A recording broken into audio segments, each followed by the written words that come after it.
Stampeders. Let's go to McMahon. Here are Chris Cuthbert and Glenn Suter. Thank you, Dave. Good evening, everybody. TSN is the exclusive broadcaster of the Canadian Football League and proud home of the 2009 Grey Cup game, which will be played right here in Quick Six's backyard, McMahon Stadium. And what a sensational night we have. 23 degrees and a clear sky in the foothills. There's Mike Kelly. His Bombers a 1-point winner last week at Toronto and looking for Winnipeg's first victory in Calgary in 7 years. Well, John Hufnagel's team have already lost 2 at home this season, as many as all last year. The Stamp boss says that his club needs to be more protective of its home turf. Well, and they lost the last time these two teams played in Winnipeg. It was a 42-30 win for the Bombers against the Calgary Stampeders, and the Stamps would like to avenge that. Here we go. Couple of 2 and 3 football teams, and Titus Ryan accepting the kickoff from Alexis Cerna. And up across the 30 to the 33-yard line. Henry Burris leads the Stamps offense out. And remember, in the Winnipeg victory, they chased Burris, who threw 3 interceptions in that game. Yeah, that was one of the issues for the Calgary Stampeders against Winnipeg in Canadian Stadium. The 3 interceptions. He'll have Joffrey Reynolds in the backfield, who seems to be getting going over the last couple of weeks. A couple of changes in the receiving court. Titus Ryan is in along with Jermaine Jackson. Some injuries there, and that starting offensive line that started the Grey Cup last year. Stamps start at the 34, and the zone read, and Henry Burris keeps it. And a couple of tough yards there as Doug Brown, Ike Charlton move up and make the tackle, and this Winnipeg defense has been amped up all season long. Right, second in the league. Points allowed at just 21 per game. Fred Perry, he's contributing now, 2 sacks last week off that defensive end. Dorian Smith up front. There's Barron Simpson in the middle, leads the league in tackles, 42 of them so far. And the secondary that leads the league in interceptions with 13 as a group on defense. 2 for Burris, 2nd and 8, passing situation. Over the middle, there's a completion and a first down. Jermaine Copeland, one of a couple of Calgary receivers who said, I want the football more, gets one early and a first down. I think they just want to get this offense going a little bit more, and that's across the board, whether it be this guy right here, Jermaine Copeland, or Nick Lewis. But Henry Burris with a little play action early, and then over the middle, nice throw and catch. Copeland knows that hit's coming from Mike Charlton. 16 for Copeland. And a first down, high shotgun snap, some trouble for Burris, who recovers. Looks for Brett Ralph for the pass. Full short of the intended target, and the timing all off after that poor snap from center. Well, he did buy a little time by corralling it and then making a little fake with the football, Henry Burris, but ball falls incomplete. The defense for the Winnipeg Blue Bombers pretty tough up front. When you consider that front seven, it's been pretty good for the last couple of years, but they really improved the back end. And you look at 2008, the points allowed there, the difference in 2009, yards allowed per game. I think the biggest ones are those big plays, quarterback sacks, interceptions, both up from a year ago. 7 takeaways last week in Toronto. Burris, 2nd and 10. Drops it off, and Joffrey Reynolds puts his head down and plows to the Bomber 49-yard line. He's going to be a yard, maybe a yard and a half short of the first down. Boy, there's not many, Chris, that think that the Winnipeg Blue Bombers have much of a chance in this football game, except for the Winnipeg Blue Bombers. And Mike Kelly told me before the game that he likes the role of underdog, doesn't mind it at all, and he kept reminding everybody that they've got a new quarterback, a guy who can really push the ball down the field, and Michael Bishop. We will see him in a moment. But he said our defense is as good as it gets in the league, in his opinion. Late change as Ian Logan had to scramble off the field. They had 13 men for a moment, and they'll pass on 3rd and 1. And Brett Ralph's got the first down and a little bit more before he's collared by the former Stampeder Lenny Walls. And that wasn't the play we were expecting on 3rd and 1, was it? No, it wasn't. And it was right in that in-between area for John Hufnagel and George Cortez. And they try and change it up to keep the defense guessing so they don't go with just a straight running play. Barron Simpson. And that's maybe a little respect for this defense that we've talked about and how much they've improved from a year ago to throw it out there. Brett Ralph picks up the first down. And an early gamble. It was in that in-between area for Huffnagel, though. 8-yard gain, first down at the 41, and that pass intended for Teo Johnson incomplete.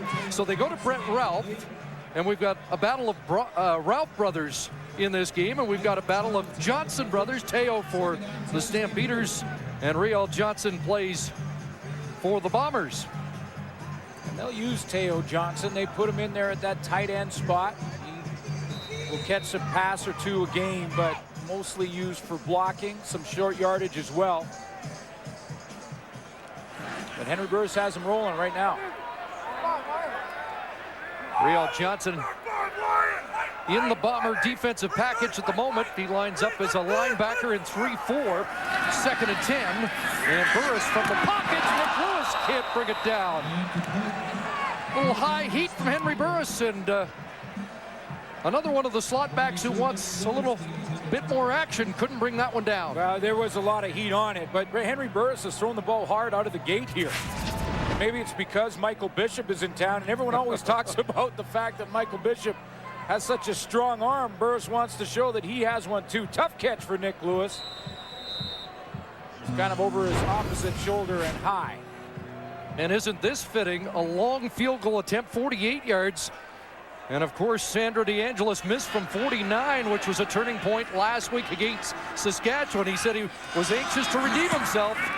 And Sandro puts that one up. Has missed just one this year. And he has his 14th in 15 tries in a 3-0 Calgary lead.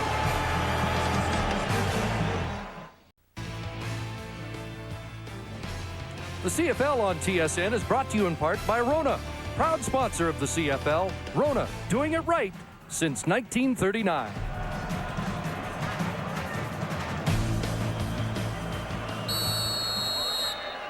Back at McMahon, where Sandro DeAngelis nails that 48-yarder and kicks it off. There's James Johnson up over the 30-yard line, and then he is taken down a fumble, and John Cornish is on it. Dwayne Carpenter with the forced fumble, and John Cornish scoops up the loose ball. Well, Dwayne Carpenter's made some big plays defensively for this football team. He has a sack, couple forced fumbles, fumble recoveries, and he makes a play on the teams by the hit. This is not a fumble, this is a forced fumble. There's the hit by Carpenter. Cornish recovers, and sudden change for the Winnipeg defense. Excuse me, Jonathan Hafney with the fumble, and quickly back in the hands of the Stampeders.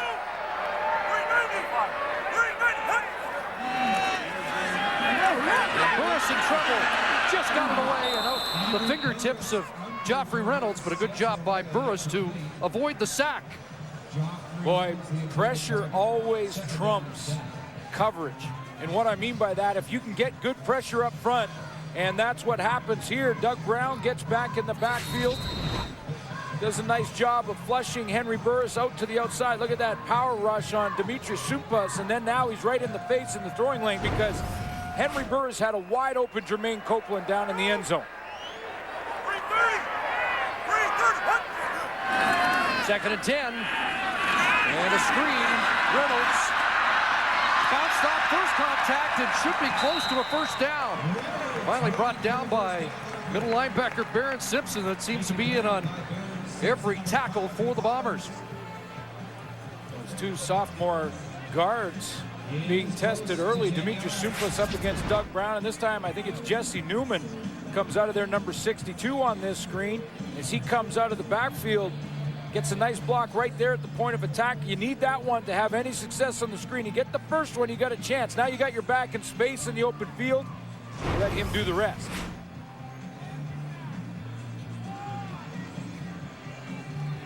Chains are out for Darryl Barron's crew, and it is just by the nose of the football, a first down.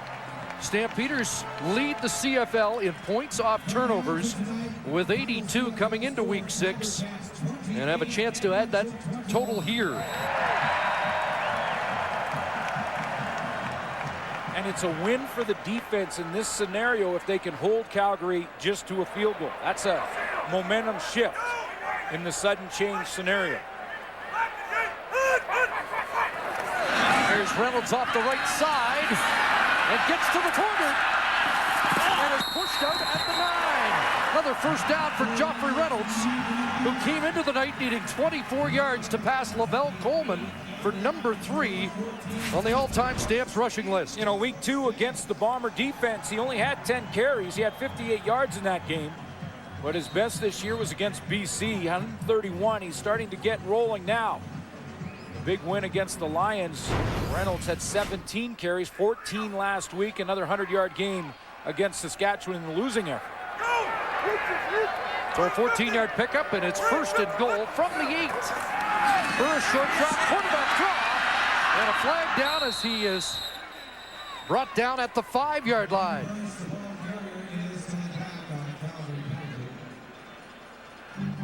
Burris just 6 yards rushing against the Bombers, a season low on 4 carries in early July, and this penalty going against the home side.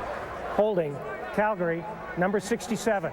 10-yard penalty, repeat, first down. Dimitri Supas, the culprit. Well, that'll give that Winnipeg defense another chance, and Joe Lobendon now in the lineup for Sadiq Shabazz, who's off to a great start. Shabazz should only be out about a week, but they don't feel like they lose a whole bunch with Joe Lobendon. In fact, Mike Kelly told me before the game, there's a lot of teams that would love to have him in the starting lineup, so that's a luxury the Bombers have on defense, have great depth at linebacker. Baron Simpson has gone down, so this a cause for concern for the Bombers. Lobendon will likely move right into the middle. That's right. His more natural position. With the defensive player of the month, Sadiq Shabazz, not available, and has there been a more prolific tackler in the first third of the season than Baron Simpson, who is now getting attention. So we'll step out and return to McMahon midway through the first. Take a look at Baron Simpson's injury just to the left of your screen. And he stretches out with the right hand. Last year he had the pec injury in game 4. Not sure if that's it, the problem here. He got off, was a little wobbly walking to the sideline. They're going to move probably Joe Lobendon into the middle, and they'll bring Neil McKinley in to replace him. So after the penalty, first and goal from the 18. Burris steps up again, and Doug Brown in on the tackle as Burris takes it down to the 13-yard line. Don't want to lose Baron Simpson, a guy who, with you, as you mentioned, Chris, leading the CFL with 42 tackles coming into this game. In his last 2 seasons, over 221 tackles, but he was on pace to break the record for tackles in a single season, and on pace for 151. Just amazing. There's the record that has stood for 15 years now by Calvin Tiggle as a Toronto Argonaut. Second and goal. Short drop into the corner, and it's knocked down. Good defensive play there by the rookie, Jonathan Hefney, and that was a matchup of former Tennessee Volunteers. Hefney against Jermaine Copeland. Well, and what I like about what Jonathan Hefney did on this play is he kept his composure when the ball arrived, so he was able to just keep control of Jermaine Copeland down in the corner route, in the corner of the end zone, keep control of him, know where he is with his left hand, but keep his composure, not grab him or pull him down and just knock that ball down with the right hand. That's textbook defense. So DeAngelis on for his second try of the night. This one from 20 yards out is up and through. And so they get 3 off the Hefney fumble and double their lead to 6-0.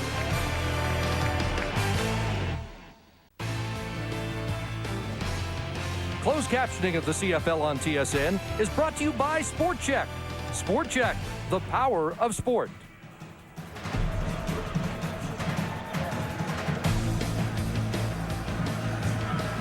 So the Bombers trail, but have yet to give up a first-quarter touchdown this season. A pair of field goals, and this time it is James Johnson back, and he'll field it at his 11-yard line. Hasn't been much on Winnipeg returns so far this season. And they will start at their 25 on their opening possession for Michael Bishop in his second start of 2009. Last 21 starts, Michael Bishop is 16-5. There's the backfield. They want to get the ball more to Fred Reed in this game against Calgary. He's been a little suspect against the run. There's the receiving core. Terrence Edwards finally got going at slot back with Bishop in the game. And the offensive line, Robbie Kahn and Kelly Bates were pressured by Mike Kelly to play better, and they have. And here's Fred Reed off the right side to the 36-yard line. The starting lineup brought to you by Nissan, fan and proud sponsor of the CFL. Well, defensively, Odell Willis making noise at that rush end position. They move Mike Labingio from inside back out, move Tom Johnson in. There's the linebacking core. Dwayne Carpenter already made a play on the special teams, and Milton Collins, one of the top safeties in the CFL, and Brandon Brown, we all know about his game out on the corner. Second down, and there's Bishop, a toss to his favorite target last week, broken up by Ronnie Amani, intended for Terrence Edwards, who had the first 100-yard receiving game of the year for the Bombers. Quick 2 and out for a team that had to wait a while to get on the field for its first possession. Well, you know one thing with the arrival of Michael Bishop and how he can push the ball down the field, that the receiving core was excited about him in the lineup. When they look back at the Toronto game where there was 30 yards passing by Stephon LaForge, and you can go and look at some of the dismal numbers early on by that offense. And Terrence Edwards was one of the guys who benefited last week from Bishop. Mike Freneau acquired from Calgary with the boot. And Titus Ryan. And he is drilled. Good contact downfield. Derek Doggett and Brady Brown. And so Mike Kelly's defense has to go back onto the field, and the coach is impressed with what he's seen from that unit so far this season. I knew we would be good on defense. I think we've probably exceeded our expectations a little bit, but just great character, great grit, guys that want to excel, and they really believe in each other, and they fly around. And most of the time when I'm watching defensive film, I'm seeing anywhere from 10 to 12 gold helmets in every frame, and that means that we're all hustling to the ball, and that's important. Defensive coordinator is Mark Nelson.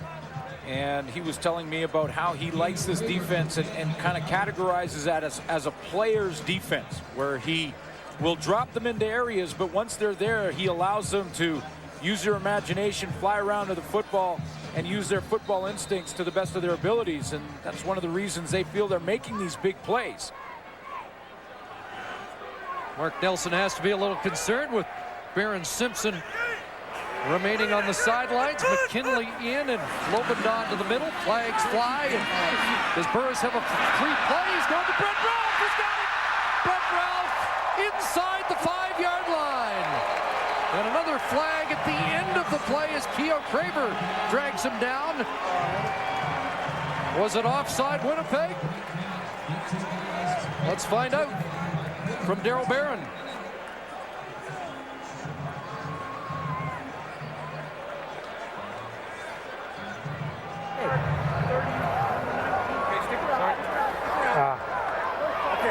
Six goal.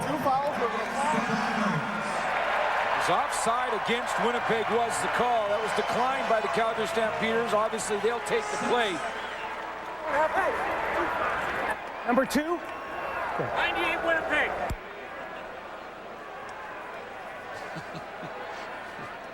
Offside, that was declined. Horse collar tackle at the end of the play against Winnipeg as well. You're good. Gavin Walls was offside. There's the offside. left side. Yeah, offside, Gavin Walls. That was declined by Calgary. They'll take the play, obviously. Brett Ralph in behind coverage here, and then the horse collar tackle, which they're cracking down big time on when you consider Kenyon Rambo is out of the lineup for the entire season because of a similar play in BC. And you could see the left hand with the horse collar. 62-yard play, and now it's a first and goal from about 1.5 yards out.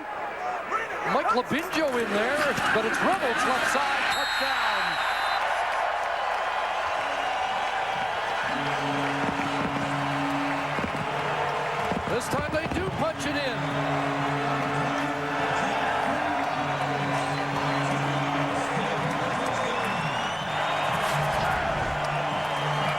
opportunities and one injury make a difference on defense, as Barron Simpson now not in the lineup, and that's a Barron Simpson play. Joffrey Reynolds just powers over the left side of that offensive line. 5th rushing touchdown, 6th major score of the year for Joffrey Reynolds.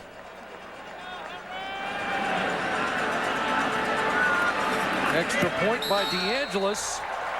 And with Winnipeg on the field for 2 offensive plays, they trail 13-0.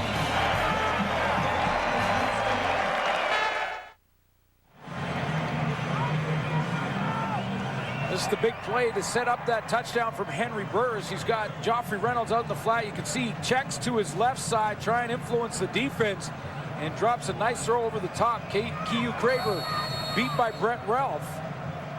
And the horse collar puts it right on the goal line.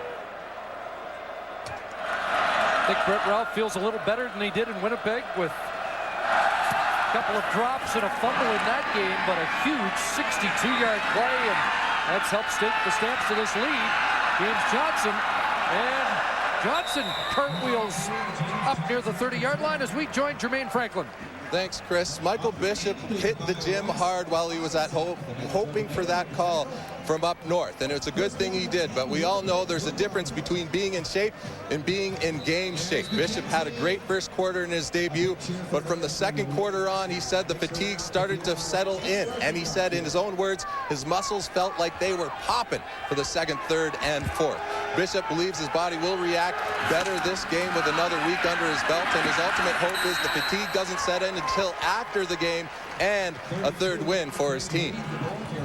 Well, Michael Bishop, 213 yards passing, had a touchdown throw in that game. That was in the first half. Second half of the game went 5 of 13 for 40 yards. So that's when the legs and the lower body started to seize up. I asked him about it. He said he did a lot of stretching this week, worked on the stationary bike, and feels a lot better this week than he did last.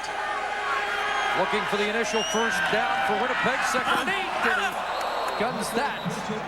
Incomplete, intended for Brock Ralph. And it's a 2nd straight 2-and-out. The Bombers looking for a little traction on offense and haven't got it here in the first quarter. Dwayne Carpenter once again coming on blitz, so Michael Bishop doesn't have much time here to get the football out of there. As Carpenter, is dropping back, I should say, underneath that throw. And got his hands on the ball. But the blitz was coming and enforced a quick throw from Michael Bishop. Marcus Howell, the Winnipeg product and former Blue Bomber. Dropping back, good kick, and Titus Ryan. Now, fake reverse, and Neil McKinley brings down Titus Ryan with a great special teams tackle. 55-yard punt as Renault got all of that, and a loss of 3 on the return. Big difference from this week and how the offense for Henry Burris has started compared to the last time these two teams played against Winnipeg. You mentioned the drops. Brett Ralph had his problems, but it wasn't just Brett. Jermaine Copeland dropped a couple catchable. There's one from Brett Ralph. Ryan Thelwell, who had the best game in the receiving corps for the Stamps, also had the drops. He's 3 interceptions for Henry Burris. Now, if this Calgary offense can be patient against the Winnipeg defense, they have a chance, and they're off to a better start already. Barron Simpson back in for the Bombers, so that's big news. Joffrey Reynolds stopped by Joe Lobendon. You know, when you look at this defense, and there is Barron Simpson back in the middle, good news for Bomber fans, but when you look at this defense, they really rank against the run. They're right in the middle of the pack at 4th, against the pass, they're in the middle of the pack at 5th. But it's the big plays. It's the interceptions. It's the takeaways. They lead the league in takeaways. So offensively, you have to be patient against a team like that. 2nd and 6. Burris running out of time, and he's dropped, and that's Doug Brown, who took the feet out from under Henry Burris. And the defense comes up big for the Bombers. There's big Doug Brown right there, working right beside Dorian Smith. One of the great stories early in this league, because Dorian Smith has to be double teamed. And if you're double teaming Smith, that means that Doug Brown has a one-on-one, which is something he doesn't get very often. It's the beauty of having a powerful player beside you. Mentioned the Bombers haven't won here since 2002. Mike Kelly said it's been so long. Doug Brown was short when Winnipeg last won here. James Johnson driven back to the 30, and he drops it. Well, this return game still struggling for the Bombers. They've had a fumble and not much on returns. 3 yards on that. They average less than 5 yards a punt return on the season. James Johnson, not normally a punt returner. He's a corner, so that's one of the reasons. They're still trying to find the answer back there and get a returner. See what Michael Bishop can do offensively here. Bombers with just 6 yards of offense so far here in the first quarter. And Michael Bishop rolls in trouble and has to throw that away. As Odell Willis introduces himself, and he's been doing that to a lot of CFL quarterbacks in the early going. Yes, and you know the Calgary defense with Michael Bishop in the lineup in just his second game. Willis is right at the top of your screen, and he's going to stay wide. He does not want to get hooked there. In other words, he doesn't want John Osterhaus to get him inside position to allow Michael Bishop to get out and around the corner. So both ends in this game for the Stampeders are going to be very contained conscious with Michael Bishop in there. They don't want to allow him to run around and improvise. Justin Phillips at the other end on 2nd and 10, and Phillips is going to get there. Justin Phillips gets home, and it's the first sack of the night for the Stamps. The Laurier product, who was a Game 1 starter and then got hurt, as his first sack of the season. Michael Bishop this time decides to stay right in the pocket. He's just going to go a little bit to his right. Phillips hustles around the corner, comes around the horn on Morley and gets there. Talked to Mike Kelly about Bishop, and his quote in the paper was that Bishop was the guy that we need to allow to improvise. Get him out and have him run. 3 straight 2-and-outs for the Bombers. Titus Ryan surrounded and brought down at the Calgary 42-yard line. With just under 90 seconds remaining in the opening quarter, dominated here by the Stampeders trying to even the season series. Well, lots of opportunities, and when they get their chances, they've got to go up and get some points out of it. They've done that. John Huffnagel's crew has not had the penalty issues so far in this first quarter that they've had throughout the season. In the game against the Bombers in week 2, they had 14 penalties in that game. They've been able to avoid that so far. You know, there's only so much you can ask your defense to do, but just feels like Winnipeg's got to make a play on defense here to get them back in it. There's Titus Ryan, and Javon Johnson on the corner tosses him out. It's a good point, Chris, because, you know, Mike Kelly's been relying on his defense this year. In their 2 wins in the season, he's basically said it was the defense that won the game for them, and a defensive play flips the field. What I mean by that is it gives you automatic field position if you turn the ball over with a fumble recovery or an interception. There's no punt, obviously. 13 for Ryan, who is hoping to help replace Kenyon Rambo, and here is Dr. Reynolds, and stepped up, and pretty good collision there. Reynolds falls forward close to a first down. Looks like he'll be about a yard short. This is that zone read play that these two run so well, where Henry Burris will hold the ball right here, and he will option off of the end Gavin Walls. Now, if Gavin Walls comes down like he does, he'll take it out and around the corner. Walls is able to redirect here and cause him some problems, but they will continue to run this, and if Walls crashes high and goes up to the field to try and cut off Burris, he'll give it to Reynolds. 2nd and 1, and Burris plunging behind Rob Lazio, and the left guard Jesse Newman for a first down. Let's go to this zone read, and I'll show you what it looks like on the chalkboard as this quarter comes to an end for John Huffnagel.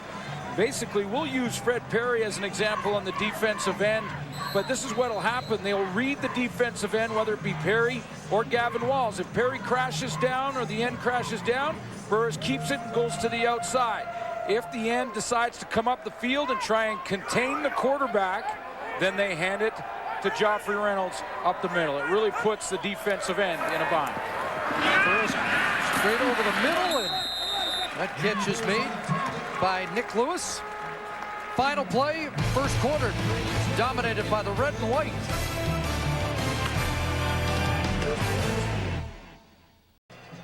First quarter stats brought to you by Tim Hortons. Always fresh, always. Well, one-sided when you look at the stats after the first quarter. 8 first downs for the Calgary Stampeders. I think that bottom line very revealing. 20 offensive plays for Calgary versus 6 for the Winnipeg Blue Bombers. You know, we wanted to talk a lot about what we would see in game 2 out of Michael Bishop. We really haven't had a chance. They haven't had the ball. No, right away the turnover seemed to be a bad setback from the start, and he had to wait half of the first quarter to get on the field, and he's going to have to wait till the second quarter for a first down. And I thought you made a great point in that first quarter, Chris, where you talked about how the defense might have to turn the ball over. They've had 13 interceptions. They lead the league in takeaways. A takeaway might be what they need now to get back into this one and get some momentum. Because it is 13, and Calgary's got the ball in Winnipeg territory. It's another second and short, and straight ahead should be another Calgary first down. It's just awful tough to continually rely on your defense to win games, especially against the Grey Cup champions who are slowly rounding into form. I mean, the one concern I think that John Hufnagel had in this game was his receiving core and their health. He lost Kenyon Rambo. He's had to put in Titus Ryan, a young wide receiver, Jermaine Jackson as well. Nick Lewis is nicked with a hip injury. He's playing tonight. Lewis lined up as a tight end, has the catch. Brought down by Hefney again near first down yardage, and they seem to be getting 9-10 yards on every first down play. Just 5 catches in that Winnipeg game for Nick Lewis in week 2 at just 48 yards. Second catch of the game, and number 400 in the career of the 6-year veteran, Nick Lewis. Chris, a hip injury is a tough one for a receiver or a defensive back, a guy who's got to do so much running, and they run for miles, those receivers, because in the hips, that's where you got to get those legs up, you got to pick them up and put them down. You've heard that many times. So when you have a nagging hip injury, you can't get into your full running motion. And as soon as a defensive back knows that about Nick Lewis, then he can become more aggressive, step up and play more physical. It makes it that much tougher for a receiver to get open. So 400 catches and now 20 yards away from 6,000 on what could be a double milestone night for number 82.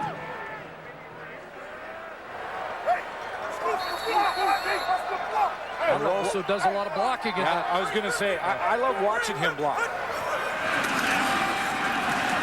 Second and short, they go for Lewis, end zone, and he can't bring it in. Tried the one-handed grab, working against Hefney again. Well, that's 2 for Jonathan Hefney, who's been in perfect position. They tried to get Jermaine Copeland on him on the same pattern at the other end zone. Again, you can see him right on that hip pocket. I love the composure when the ball arrives. He doesn't panic. He doesn't pull at the receiver. Turn back to look at the football so he doesn't draw a pass interference flag. That's twice in a row now. They tried to get in behind Jonathan Hefney, and he's been there both times. 3rd and inches. 9th play of the drive for the Stamps. And Burris will move the chains again. This time behind Dimitri Sutbas on the right side.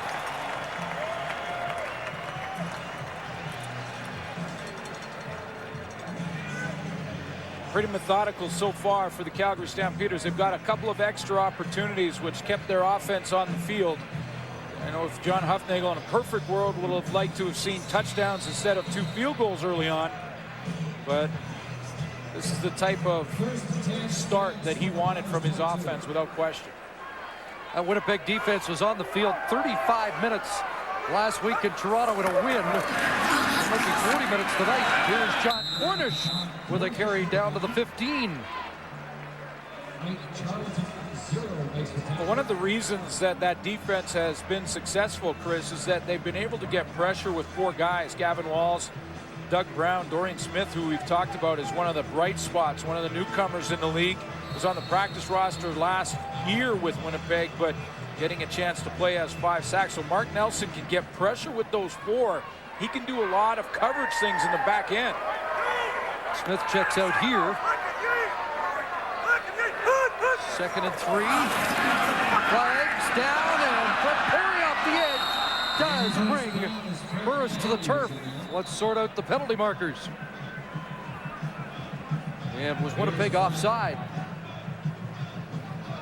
Perry with 2 sacks last week in the win in Toronto, 3 on the year, and a 4th pending this penalty. Offside. Winnipeg, number 41. 5-yard penalty becomes a first down. So that's how he got in there so quick. A little bit of a jump. They loaded up that side of the field with linebacker Joe Lobendon out there as well, and Fred Perry has got a bit of a jump on the snap count. Got around Jeff Pilon because of it. Dorian Smith back in. Riel Johnson goes to the bench. 1st and goal from just inside the 10. There's the fake to Reynolds, and the pass into the end zone incomplete. Trying to hook up with Titus Ryan. I think some of the fans here in Calgary thought that could have been pass interference. I think K.U. Craver played that pretty well. He was right on the back trail position on Titus Ryan and timed it up perfectly to get his right hand in there to knock it down. And I think the officials are doing a good job tonight early on here as far as pass interference goes to allow the players to decide the outcome. There's been a little bit of bumping and pushing, but players will tell you unanimously that they'd rather have that, and they decide. So 2nd and goal from the 10. A lot of protection deep in the end zone, and incomplete. Brett Ralph, the intended target. So the Bomber defense holds again, and Sandro DeAngelis and the field goal unit check back in for the 3rd time tonight. You know, and I'm not sure, Chris, if I know the ball ended up close to Brett Ralph there, but Titus Ryan, I think, ran the wrong route. He looked like he was going down and ran an out route. And Brett Ralph was supposed to be closer right down the middle, and I think that was intended for Titus Ryan, who ran the wrong route.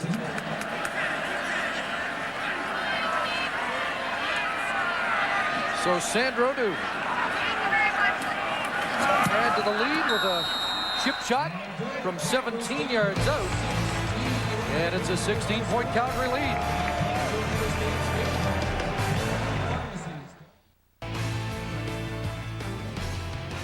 The CFL on TSN is brought to you in part by Molson Canadian. This is our beer.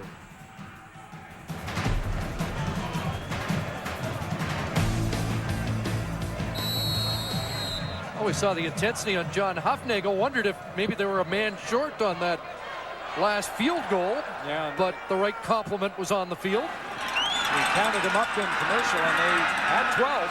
Got the game face going, and James Johnson's got a return. And finally a good one for the Winnipeg Blue Bombers. 41-yard return. That's the longest of the year for Winnipeg. I'll show you that Titus Ryan play again, because the Calgary Stampeders are a little concerned at their inexperience at receiver all of a sudden. There's Titus Ryan there in that bunch formation to the right. And when he comes out here, Henry Burris throws it off that cut right there down the middle. That was supposed to be to Titus Ryan. You can see he broke it off and turned to the right, and it turns a touchdown into a field goal.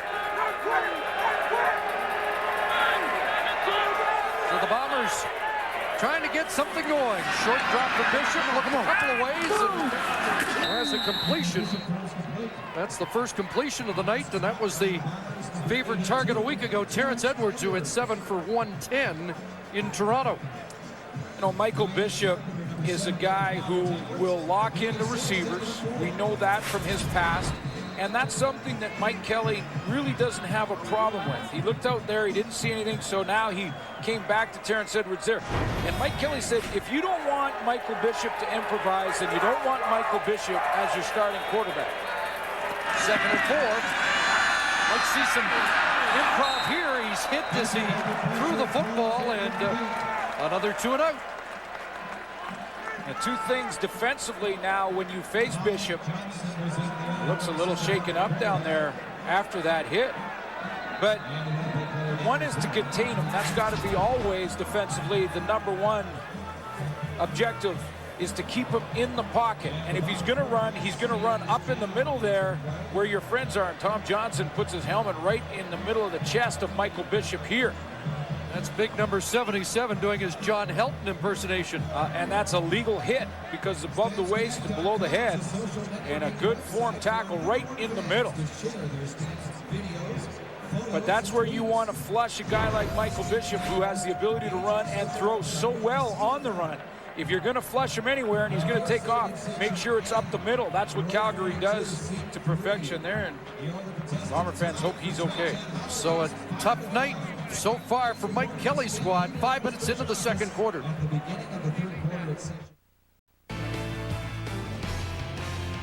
Closed captioning of the CFL on TSN is brought to you by Sport Check.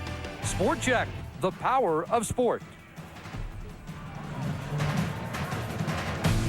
So Michael Bishop bounced up. He's on the sidelines conferring with Stefan LaForce, and there might be a question: is it now a consideration that LaForce comes in to try and get the offense going? I don't think so.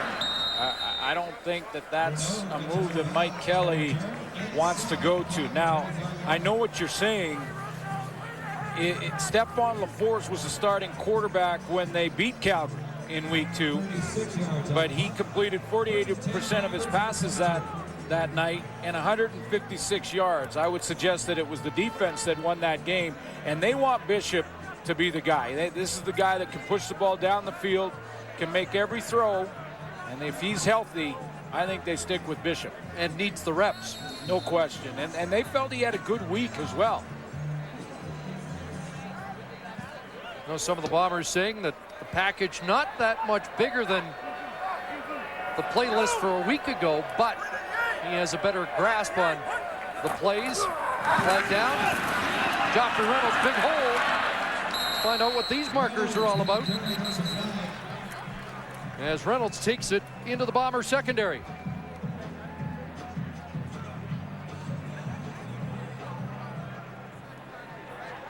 And the stamps indicating it's going against Winnipeg. Offside, Winnipeg. Penalties declined. First down.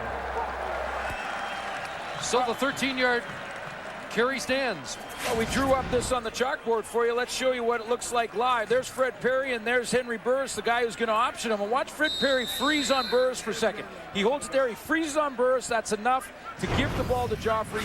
Zone read. Just past Lavelle Coleman on the all-time stamps list, and wide open. Titus Ryan was a half stride away from a touchdown.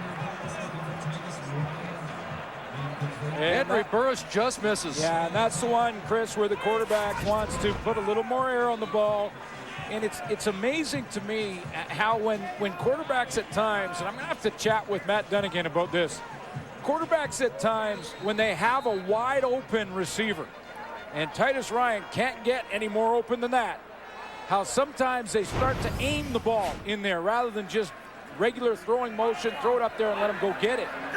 It seems like they tighten up a little bit. So it's 2nd and 10 after that close call.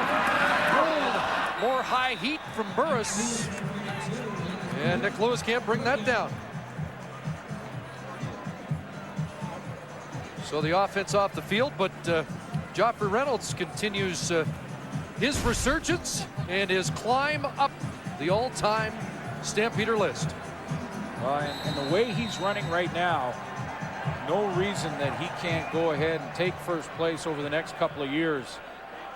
Joffrey Reynolds is healthy, he's strong, and I'm knocking on wood because I never like to see any player get injured, so do that for everyone. But Joffrey's on top of his game. Penalty marker down, and James Johnson upended by Matt Grudegood. Flag back near the line of scrimmage. There's Burke Dales, the punter, who talked to Winnipeg about a contract prior to the season, but elected to stay with the Grey Cup champs. Take a break. Here's 16-0 Calgary in control. Holding Winnipeg, number 20. Well, the CFL on TSN continues next Thursday night. The Stampeders taking on the Eskimos. A battle of Alberta and Edmonton. Live coverage at 8:30 Eastern, 5:30 Pacific. The Eskimos beaten in Hamilton tonight. Here's Fred Reed, the draw. And Reed spins away and up to the 20-yard line. First thing I Reed has 8. Sorry, Chris. First thing I asked Mike Kelly before the game is how much more will you involve Fred Reed in the offense? He said we have to. He's a dynamic player. We have to get him involved to get Bishop a chance to run play action later in the game. In the first 3 games of the season, Fred Perry had 261 yards and over a 6-yard average. In the last 2, just 58 yards rushing. On 20 carries, second down, looking for a first down, and they dump it off to Reed, and a late flag. They're saying incomplete. Reed thought he caught it and is arguing the call, but let's find out what the marker is in the defensive backfield. He's going to the bench to try and get Mike Kelly to throw the challenge flag here. He might not need it with this penalty. Illegal contact on a receiver. Calgary, number 27. 10-yard penalty results in a first down. Don't need it. Brandon Browner, that's the initial first down, and it comes midway through this second quarter. And it comes at the hands of number 32 for Winnipeg, Fred Reed. Brandon Browner is the corner in his familiar press position. Little tug on the shoulder pad, a little grab of the jersey. Back in the hands of Reed, tries the right side, and sliced down. Dwayne Carpenter finishes him off, but Shannon James with the first contact at the line of scrimmage. Michael Bishop, who takes that fake and he continues on with it. This is a straight running play here to Reed, but watch Bishop go the opposite direction. This is what I mean about setting up play action for later. There's the running play, and look at Bishop take off to the opposite direction pretty much all by himself. So 2nd and 7. And Bishop lets that one fly, and Darius Bowman couldn't bring it down, but they call a pass interference on Milton Collins. And the fans here at McMahon aren't sure about that. It's pretty amazing that Darius Bowman actually got under that ball. I thought that was quite a bit overthrown by Michael Bishop there. Forward pass interference. Calgary, number 27. First down. Well, it's not at the point of attack. It's not when the ball arrived. It had to be just before the ball arrived. But to be pass interference, the ball had to be in the air at the time. Tough to tell from that angle. Really didn't see interference from that angle. So it wasn't Collins who was right there at the end of the play, but if Browner did slow him up, it probably was the difference between Bowman making the catch or not. So a couple of first downs on penalties. That pass delivered high, intended for Edwards. The only question there, though, Chris, is that was the ball in the air first? Because if it wasn't, it's a 10-yard penalty, and it's illegal contact. If the ball was in the air, then it's pass interference on Brandon Browner. Now has a couple of them, and the ball is placed where the interference occurred. One thing we do know, that Calgary secondary is very physical. Without question, that's their style of play. They like to play man. They like to get up and they cover one. 2nd and 10. Bishop throws that, and it's complete but short of the first down. Brock Ralph brought down by Devonzo Tate. That's an interesting point you make, Chris, because, you know, Chris Jones, the defensive coordinator here in Calgary, he loves the style of man-to-man, blitz coverage, press coverage with his defensive backs right up playing one-on-one. And against Michael Bishop, you almost want to do the opposite. You almost want to play more zones and try and confuse him, make him read more than one receiver. And if he locks in, he'll get in trouble that way. And against Michael Bishop, he likes to lock into a guy, so it plays more into his hands. Must be tough right now for Chris Jones to play a different style that he likes. They're trying a 54-yard field goal, which is a little surprising, but maybe not. Not the way it Alexis Serna's hitting them. Alexis Serna with a season high 54-yarder to get Winnipeg on the board. 48-yarder to win last week in Toronto, and that puts a smile on the coach's face. Does it ever? Well, they got a little bit of a drive with the help of Fred Reed, and a great kick, and Serna is just now starting to play with tremendous confidence. Boy, he went through some tough times last year with Doug Barry as the head coach, but he nails that one. Sneaks it just over that crossbar. And we won't say that's wind aided.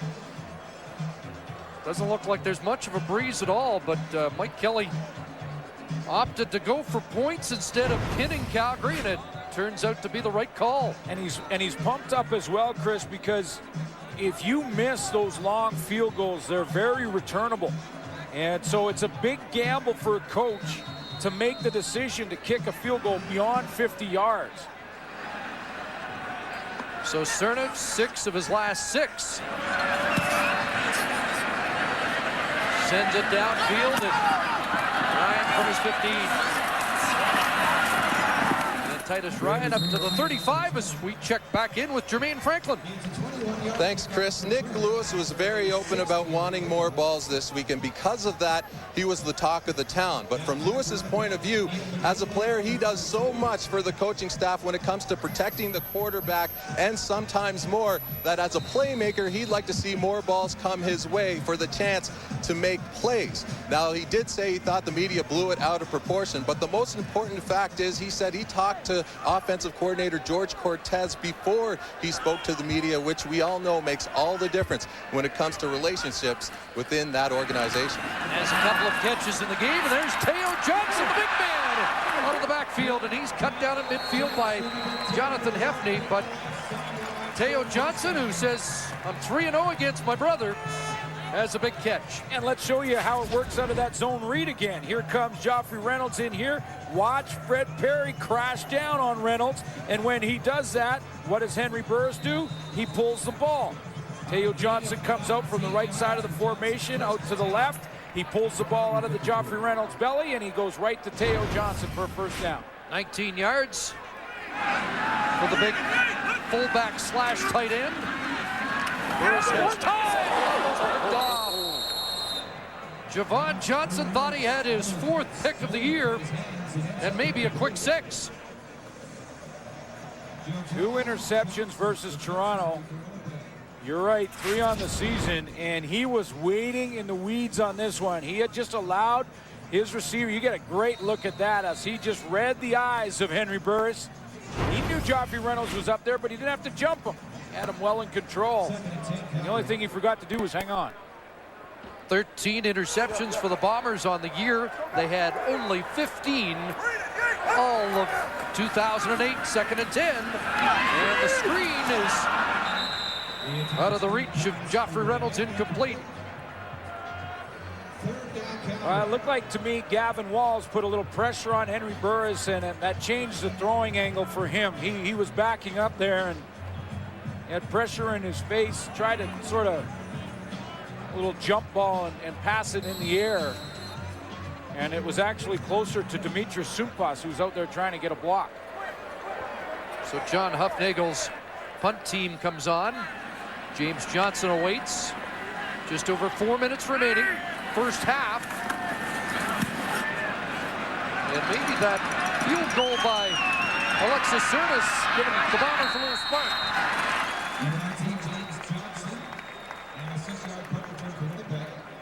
Well, we talked about Nick Lewis. Terrence Edwards says, I want to be the go-to guy, and he was a week ago for the Bombers.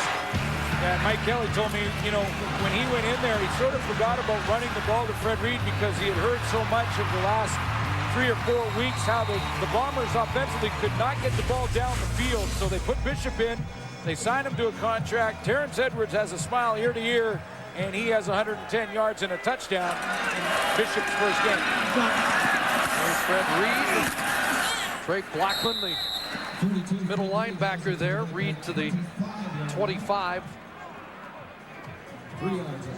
Terrence Edwards, by the way, Yep. excuse me, Glenn, the only Bomber receiver with a touchdown so far this season. Well, that's it. Bishop's touchdown pass to him last week was the first in 2 games by the Bombers offensively. That's how much they've struggled. That's why, even if he struggles early in this game, and it's not been real pretty, I don't know that they go to LaForest. 2nd and 7. Intercepted. Dwight Anderson, 4th straight game with an interception.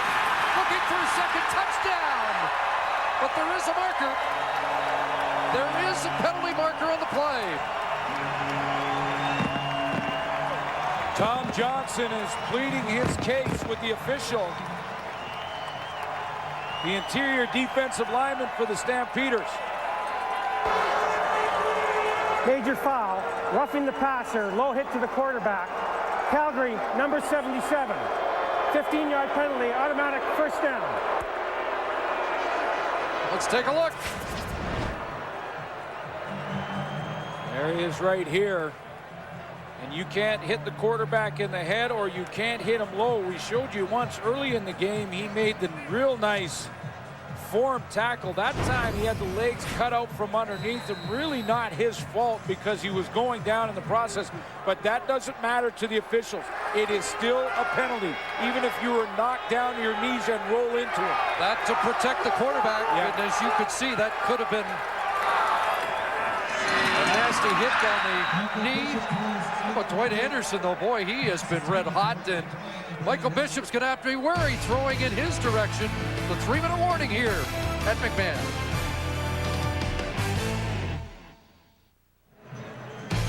.249 left first half, and then it's Rona at the half. And the marquee guys, fresh off their appearance yesterday on OTR with Michael Landsberg, will weigh in on what they've seen in this first half, dominated by the Stampeders.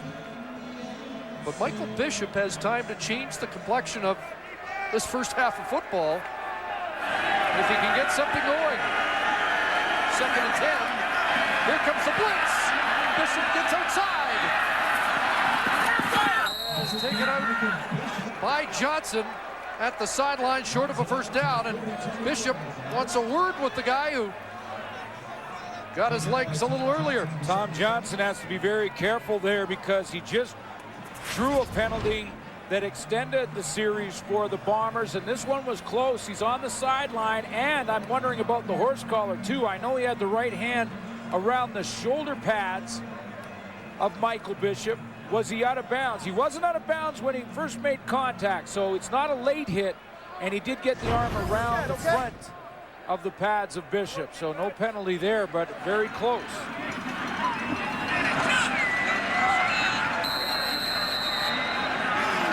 So Mike Renault, the kick. Titus Ryan at the 22. Sean Gallant, number 22, right there on the scene.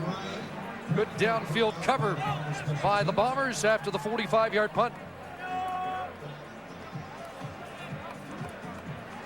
Mentioned Henry Burris has to be patient, and his 3 interceptions against the Winnipeg Blue Bombers in week 2 really turned the tide in that game. If he is patient, methodical, and comes with the sort of the state of mind that punting is not necessarily a bad thing against a defense that loves to steal the football.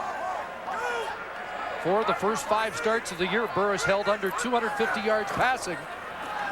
And under pressure here, Doug Brown brings him down with help from his defensive tackle partner, Dorian Smith. And again, though, Chris, Henry Burris here, it's a good power rush from Doug Brown, who's getting less of double teaming because of Dorian Smith beside him. But Henry Burris in week 2 forced this ball. He rushed to throw and tried to throw it, then he got it intercepted, and it turned on him. That time he takes the sack. Yes, it's 2nd and 22, but still has possession of the ball. They may have to arm wrestle for that one. It looked like it might be Dorian Smith. If it is, it's number 6 on the year, his 2nd against Calgary. And some early movement.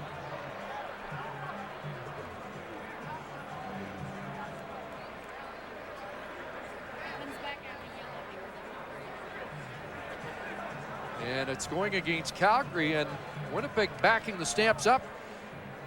Could get the ball back in great field position here late in this first half. With lots of time. His defense starting to play. Illegal procedure, Calgary, number 1. 5-yard penalty remains second down. So did Henry Burris bob his head, trying to draw the defenders offside. And right now, Hufnagel, who the head coach at this point has got to be thinking a couple plays ahead. And he's looking at a point where he almost would have to give up 2 points and a safety if Burris doesn't get anything here. So 2nd and 27. Burris out of the end zone, and he's got Nick Lewis. And it's going to be close to a first down. Up across the 30, he had to get to the 32. And it's going to be close as Nick Lewis goes over 6,000 yards. And this is 6th season in the Canadian Football League. And they will measure after 2nd and 27. Nick Lewis is going to run the out route down from the inside position. He's run a couple of curls, a couple of posts. This time he settles in behind Lenny Walls, and Henry Burris needed time to allow that route to develop. He gets the time up front. That's impressive to convert on 2nd and that long in the shadow of your own goalpost. Haven't stretched the chain out yet.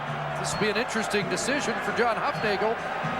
If they are short, I think we got some kinks in the chain here. They're take it back. Gonna have to take it back. Take it back, unwind it, and then bring it back over.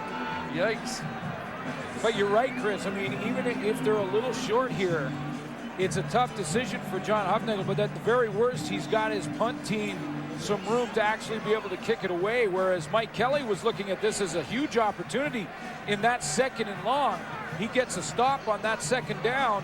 He's either getting the safety and decent field position because of the new rule, or he's getting a punt and even better field position. So, and a chance to maybe put a major on the board. So that was a huge play in this game. Now they're going to stretch it out. And look how close that is.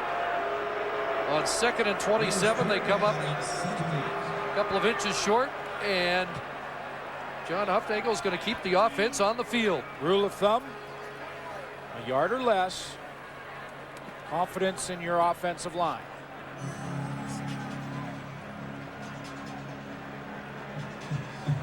But that's a huge play, as you say, because the Bombers had a chance to really tighten this gap here if they get the ball right back.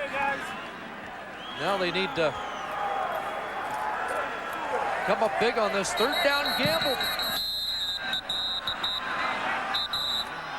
And we still don't have the chain set on the near side.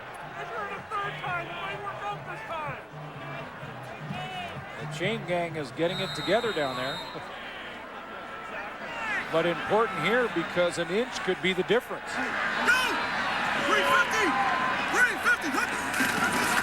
Straight ahead. They only needed a couple of inches, and not much doubt they got it. And you can thank Nick Lewis for that. Well, that's big. I mean, I know it's the first half, but over 400 catches now in Nick Lewis's career, and he hits that 6,000-yard mark with that catch and his 401st. Pretty good names ahead of him. Herm Harrison, and of course the guys in the 80s, Pitts, Danielson, Sapunjas, the 80s and early 90s, and Tom Forzani on that list, Travis Moore.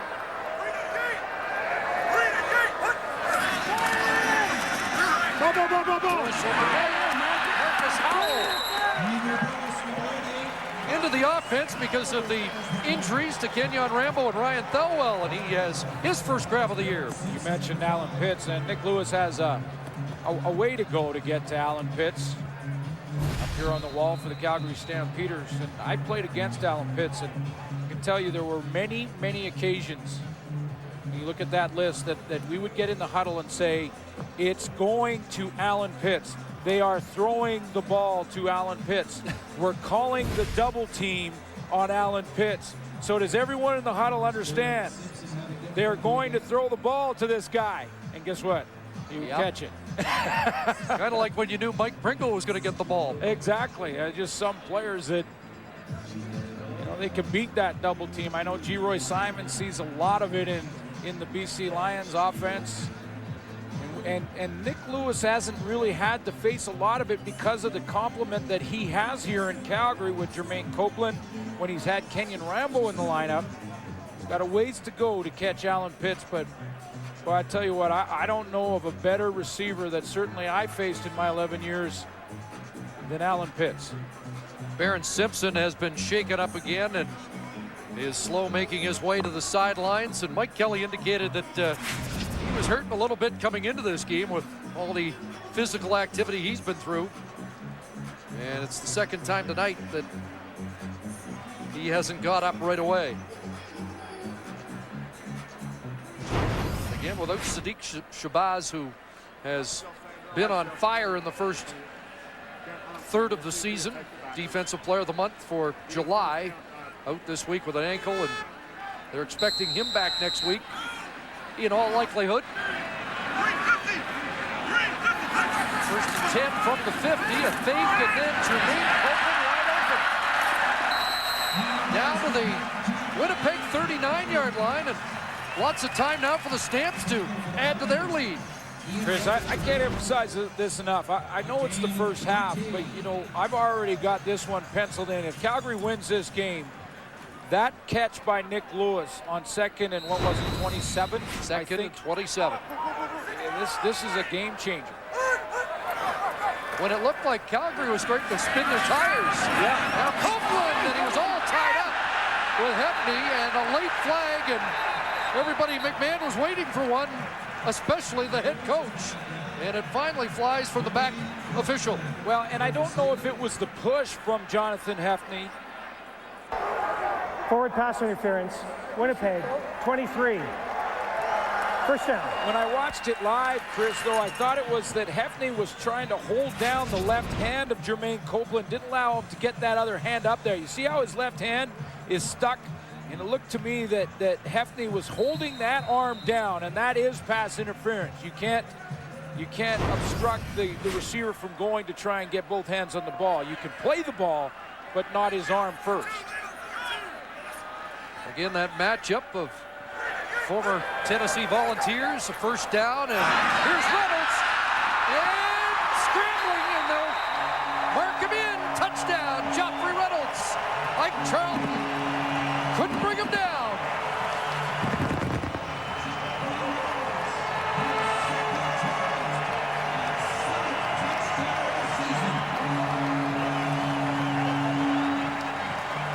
Ike Charlton here takes 3 steps in the wrong direction. He's just to this part of your screen, and he is going to take a few steps in this way, and that costs him leverage on Joffrey Reynolds coming out of the backfield, number 21. Here comes 0. See him just those couple of slide steps to the inside. Now he loses leverage, and does he get across that goal line before his knees touch?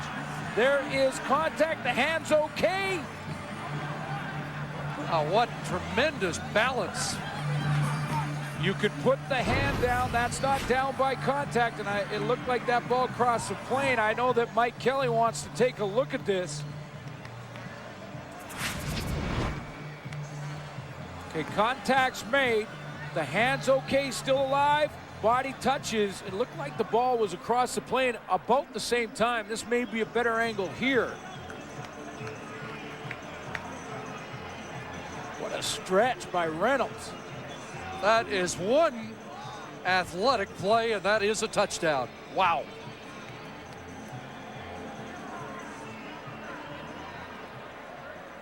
And that hand again down. The second time keeps his body off it while the ball crosses the plane. That's a touchdown. That's spectacular. What a play by Reynolds. Second touchdown of the game.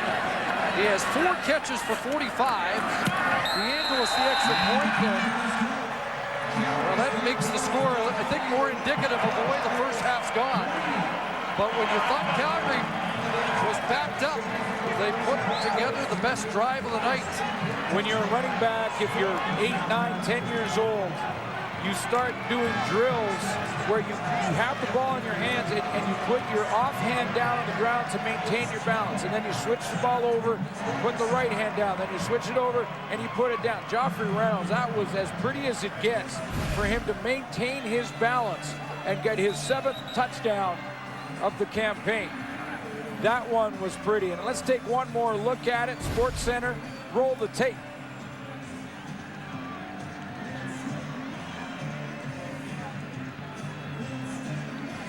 Every reason to be down at the 3. And he smelled goal line and got there. And that started with that 2nd and 27 catch from Nick Lewis, where the Bombers get the ball in scoring position, drive it all the way down, and finish with that spectacular touchdown. I think the guy who brought him into the league has just jumped out of his seat. Back. And our CFL control. Mr. Dunnigan might talk about that. Here's James Johnson giving us something to talk about. His 2nd straight decent return. And 36 seconds remaining. A late flag well after that play was done. That return was 37 after 67-yard kickoff. And it's a rough play against Calgary that's going to improve the field position for Michael Bishop. Well, a chance here. Major foul, unnecessary roughness, Calgary, number 9. 15-yard penalty, first down. John Cornish. Chance for Winnipeg. Even field goal position would be a win for them after this first half. Bishop last week, of the 112 plays in the playbook for the Bombers, had about 80 going in, and they cut that in half around halftime. He told me that 80 he had going in last week, he is now comfortable with this week. Although you got to give credit right now to the Calgary defense because they're shutting the door. Bishop, that one, Dwight Anderson, does he have it? No, it was a penalty marker on the play, and looks like this penalty is going against the Bombers. Everyone, Chris, talks about the arm strength of Michael Bishop. Holding, Winnipeg, number 59. 10-yard penalty, repeat, first down. Kelly Bates making his 100th career start tonight. And you know, I'm going to say something now before the bloggers get all nuts here. I don't think I'm crazy, but that arm strength at times can get Michael Bishop in trouble, because I think sometimes he relies on that arm strength and tries to gun it through coverage. Dwight Anderson's had a couple of chances at interceptions here. You going to tweet that? Bishop in trouble, and that ball skips short of the target. This week, with Michael Bishop coming into Calgary, they talked to the newspapers, everyone talking about the fact that you see this speaker up here saying that Michael Bishop is so strong that he's one of the few quarterbacks ever to be able to throw it the 80 yards from ground level all the way up to that speaker. Now, Henry Burris said that he had accomplished that a few times himself, so they discussed that in a fun way. But that's the arm strength of Michael Bishop. He can do it with a flick of the wrist. It also can get him in trouble, and we've seen that here in this first half. A lot of quarterbacks can throw it 80 yards, not many 80 yards straight up. Trouble again, gets away, and now the field opens up if he wants to. No, he's going to get leveled, but downfield, he's got the catch. Now, they have been the longest play in terms of time, duration, all season long. And there's the example of the good side of the arm strength of Michael Bishop, because he rolls all the way, comes back to the right side of the field. That's the right hash mark he just leaves. Okay, you see the left hash mark. Now he goes back, offensive right hash mark. Outside of that, guns it all the way across the field. That's about a 70-yard throw as he's getting hit by Tom Johnson. There's the upside of having a cannon. Boy, Tom Johnson's been around Michael Bishop all night. Here's Terrence Edwards a catch. And down to the 9-yard line, but time's run out. Edwards saw the clock, tried to hit the dirt, but the clock ran out on the Bombers, and they will come away with nothing on what was their best drive of that first half. And it was a tough one for Winnipeg, dominated by the Stampeders. They lead by 20 at the half. TSN is the exclusive broadcaster of the Canadian Football League. and proud home of the 2009 Grey Cup game. We're at McMahon Stadium in Calgary. Stamps with a 20-point lead, and Jermaine Franklin with Mike Kelly. Coach Kelly, what will it take to get your offense on track in the second half? Well, we have to man up front. We're not blocking very well. We're not coming back to the football. We know exactly what they're doing to us, and we're just not executing. It's the bottom line. It's got to be on our guys now to step up the game and go play. Is there an update on Simpson? That toe is just bothering him. He's fine, though. Thank you very much, Coach. 6 tackles in the first half for Baron Simpson, who was the league leader coming in. We mentioned 42. He was 8 ahead of Jamal Johnson in Hamilton. Not sure how many tackles he had in that game against the Edmonton Eskimos. Congratulations to the Hamilton Tiger Cats, who have turned a major corner in that franchise recent history. Big win over Edmonton. 7th win by an Eastern team against a Western team this year, which is 1 more than all of last year. So things are different, although that trend not reflected here. So far tonight, Bombers will get their hands on the football first in the second half. And it's Johnson and Keon Raymond downfield in a hurry to make the tackle at the 20. Well, John Climby discussed Michael Bishop, and you can see by his numbers in the first half, they have to do something different. Henry Burris had a real good first half. And Climby mentioned getting Bishop outside and allowing him to improvise, like Mike Kelly mentioned off the top, and he told me before the game. And I'm going to take a look at that over this next series or 2 to see if it's the Calgary Stampeder defensive ends and containment that are not allowing Bishop outside. Mike Kelly talked about knocking rust off Michael Bishop. Fred Reed with a burst cross midfield. Cut from behind, but not before he reaches the Calgary 50. It's a 35-yard romp by Reed. Starts in the backfield. Fred Reed, the single back right here. And then he hits the hole, and what a hole there is as they slide across. He does that little bounce to the outside. No one in front of Fred Reed as the defensive backs in that familiar press have their back to the line of scrimmage. 6th run for 20 yards or more by Reed on the season, and they get it right back to him off the left side. Cuts back into the 45, and Reed has 6 more. You know, I'm not giving the Calgary Stampeders an alibi. They're ranked 6th against the run, but when defensive backs play this, and I just want to show you that press for a reason, because that's what Brown and Browner plays. The Calgary Stampeders in their secondary. See how he turns his back because he's in press coverage?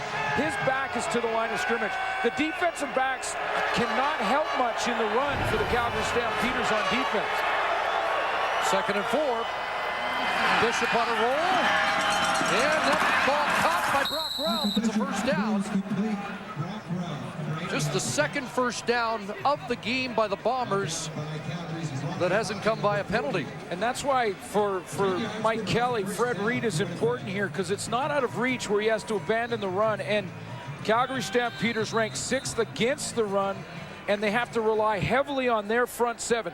The secondary is less of a factor here in Calgary on run defense because of the style that they normally play. And you see Browner at the top of your screen and press again. Now Emerson Bernard is in. Hard runner. His first run in the Canadian Football League as Reed gets spelled. Guy with a great resume out of Oregon State. Number 2 all-time rusher there.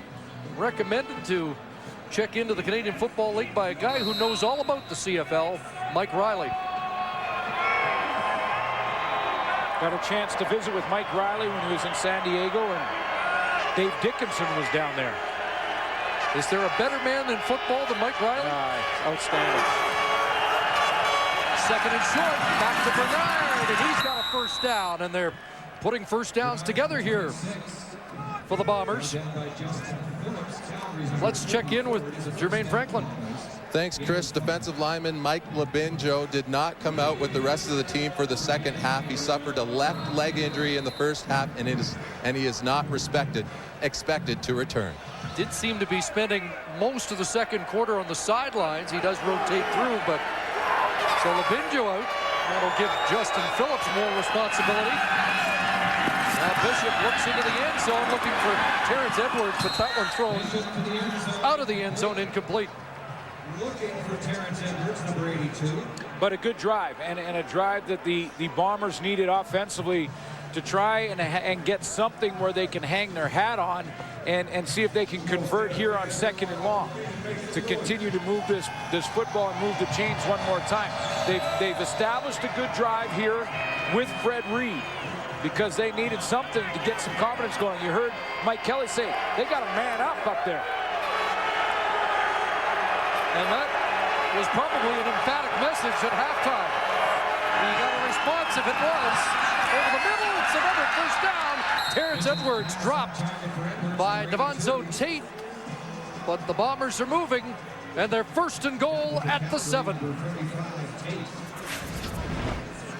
This was one thing that was tough to watch in the first few weeks when you watched the Winnipeg Blue Bomber offense, is to have all-stars like Terrence Edwards and Robbie Bryan, who we haven't talked about again here tonight, but those guys really struggled the way they did with Stephon McClure as a quarterback. It's tough to watch.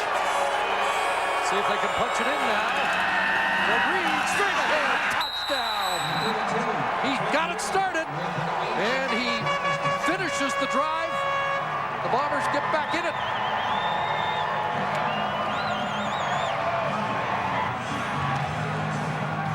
Second touchdown of the year for Fred Reed.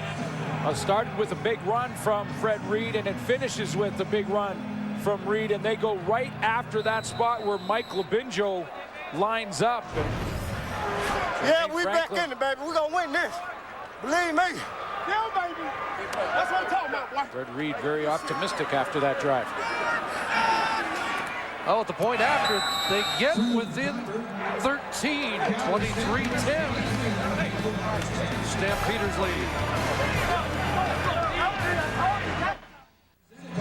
Chris Jones loves to play aggressively on defense. Look at all the Calgary defenders up on the line of scrimmage, 8 across. Now there's no second layer, so if Fred Reed gets a little crease, he is gone, and he needs 1 or 2 blocks. He gets one from Abi Khan right here, the center. Watch how he seals the middle linebacker up on the line of scrimmage.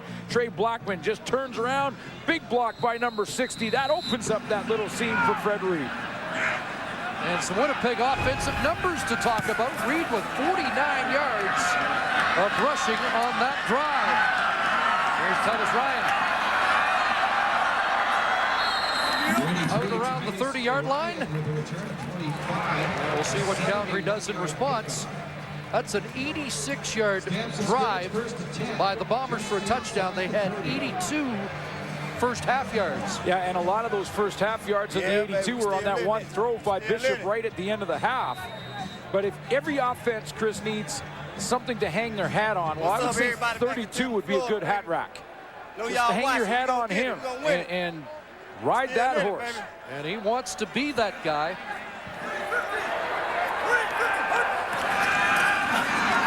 Speaking of horses, Reynolds to the 34. You know, as bad a first half as it was, you can play the woulda, coulda, shoulda game. Yeah. You stop the 2nd and 27 from inside the 5, and you get the ball in scoring position. You don't squander points at the end of the half by letting the clock run out, and it's closer than 13 points. Yeah. There have been opportunities for Mike Kelly's Bombers. 2nd and 6. Burris over the middle.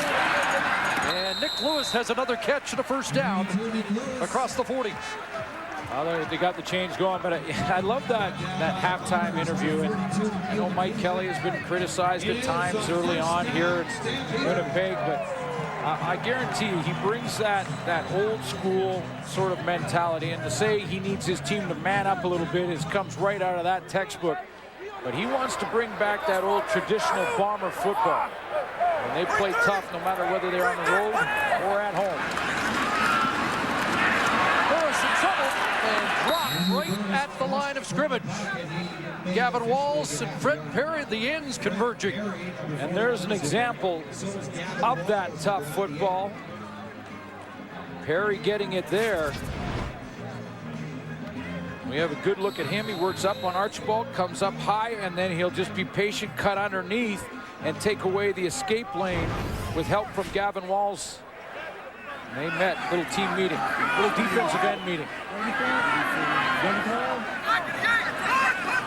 No gain, 2nd and 10. Burris couldn't find anybody initially, and now scrambling. And he's got a completion to Brett Ralph. No, they're going to rule him out. Ralph, so often a safety valve, couldn't get a foot down. 3rd down, 10 Calgary. And just to get this ball out there, though, I just want to show you the work of Joffrey Reynolds on Gavin Walls here. Watch how he's going to chip and help. Here's Reynolds right here.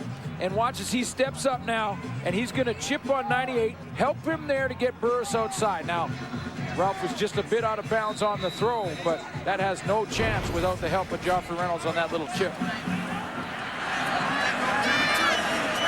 Good night for Burkdale so far. Averaging just under 50.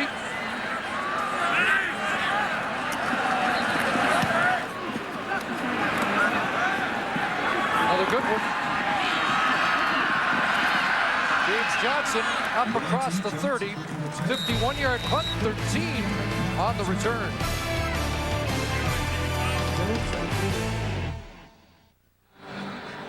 Tomorrow night, TSN2 brings you exclusive coverage of World Extreme Cage Fighting as Miguel Torres takes on Brian Bowles for the World Bantamweight Championship. Live coverage begins at 9 Eastern, 6 p.m. Pacific. It's only on TSN2. Coming off their first touchdown march of the night. Right back into the hands of the guy who got it going. Fred Reed to midfield. And still on his feet. Wow. 49 yards on the last drive, and he chews up a bunch there. 34 more. Well, and it is wow, Chris, because coming into this game, the Winnipeg Blue Bombers in 5 starts had just 2 plays over 30 yards. They had a 54-yard pass against Edmonton. They had a 30-yarder against Toronto. Both of those were by Terrence Edwards. They've all of a sudden equaled that with 2 long runs over 30 yards from Fred Reed. So Bernard checks back in. Reed at 100 for the first time this year. And now deep for Edwards. And Milton Collins lowered the boom. Penalty marker on the play, back at the line of scrimmage.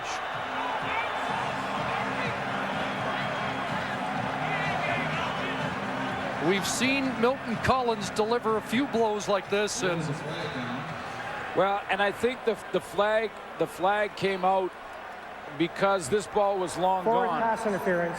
Calgary, number 24. First down.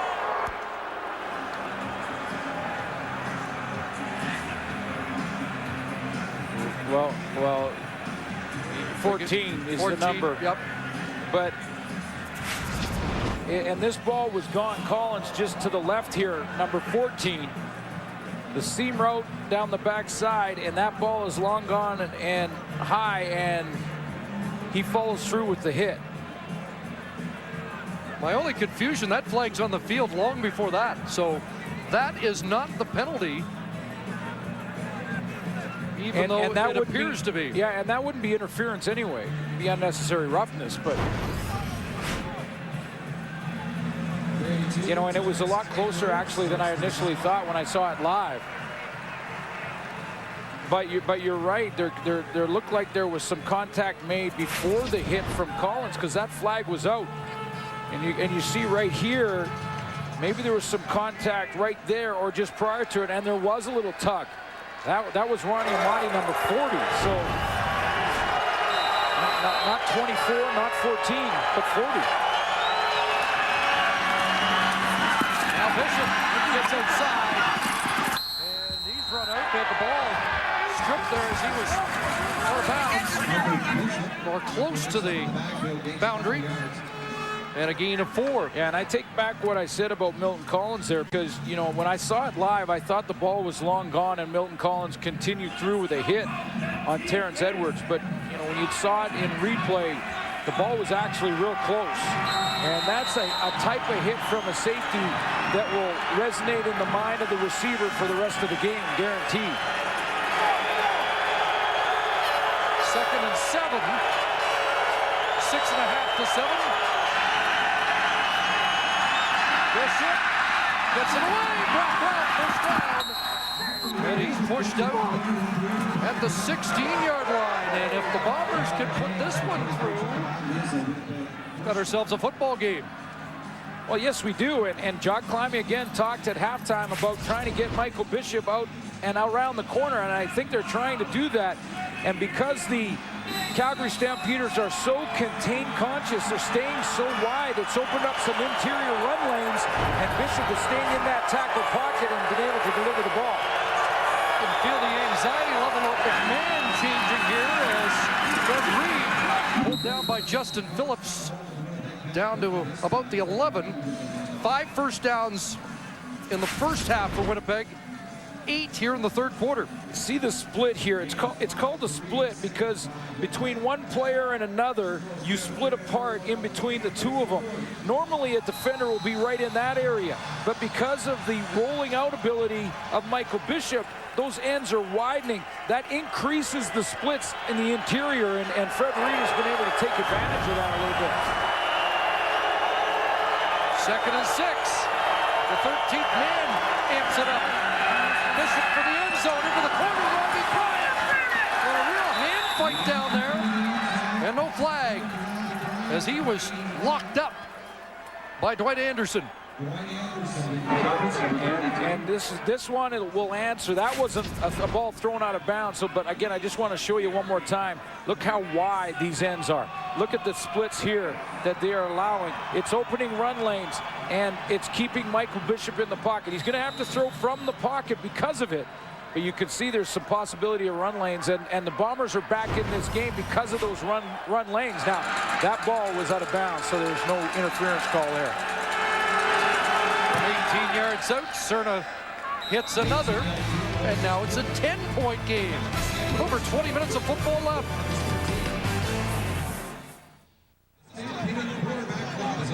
I'm sure you've noticed the stands being erected in the one end zone here at McMahon. This for the Grey Cup game, which will be played here in late November. Those stands might be ready for Labor Day if Labor Day is sold out, and it usually is. And it's getting close. There's 5,000 seats there. If Labor Day is sold out well before, they will open some sections in the temporary zone.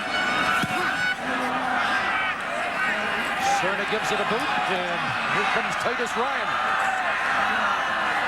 And he's tripped up as he falls across the 25-yard line. And suddenly there may be some urgency in that offense for Calgary. Yeah, absolutely. I mean, they got out to that first quarter start because they had lots of opportunity. They caught Winnipeg when they had 0 first downs in the first quarter, the Bombers offensively, and I think they only had about 6 plays in that first quarter and 20 plays for the offense in the first quarter. Since then, though, the tide has slowly shifted, and this Bomber defense starts to man up. First down, quick dinner. And Joe Lobendon with the tackle. As Jermaine Copeland has a catch.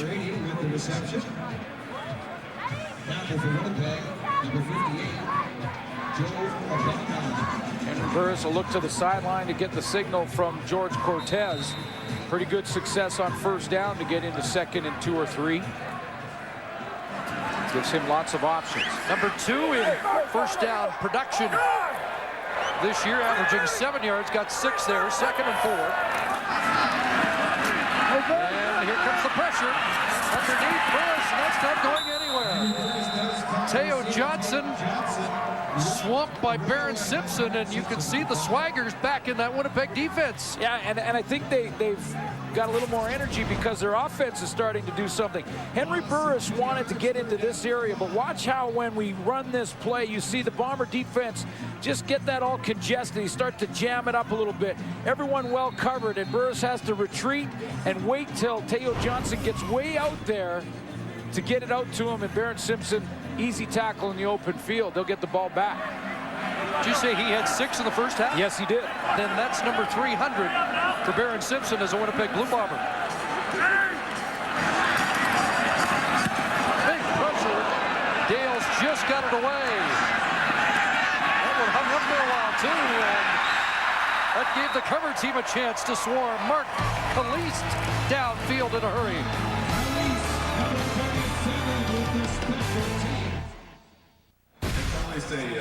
Well, it's Purelator Tackle Hunger Night here at McMahon. For every sack in the game, Purelator donates the quarterback's weight and food to a local food bank. Purelator, where business is going. And the total's changing up. Montreal took the lead last night. Big game against Toronto. Brent Johnson got BC going again. Boy, he's back. Couple for the Bombers tonight. Justin Phillips for Calgary. Under 3.5 to go in the third quarter. And it's a quarterback draw. Michael Bishop, and if he dropped the ball. And is Calgary on it? I think the Stamps have it. Almost looked like Michael Bishop knocked out a little bit. He looked like he ran into the back of Bernard.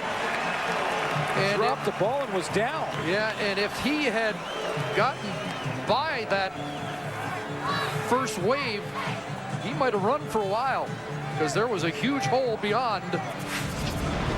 Take a look at Bishop here. He's in the shotgun. He's got the lead block from Bernard right there. He ran right into him. Looked like he was out cold. Looked like he got knocked out here, running into the back of him right there before he hits the ground. And you could tell his arms are across his chest like that, and he is out.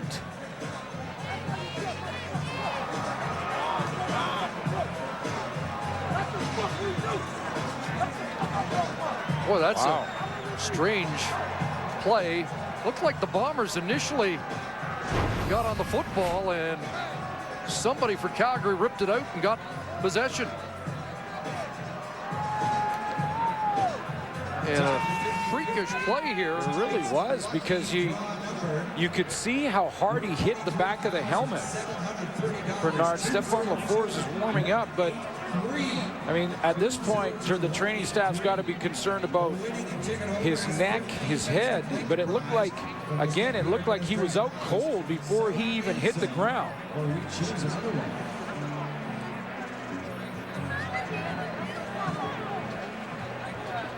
Let's take another look at how this happened and maybe track the ball afterwards, because there was a scramble for it. Looked like both teams had a claim on it. There's the ball clearly out before, and maybe Bishop clearly out as well. There's the battle for the football.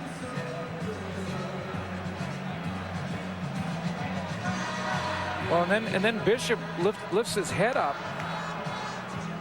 Oh yeah, he is out. He's out before he hits the ground there. Let's see. The Bombers looked like they had it, and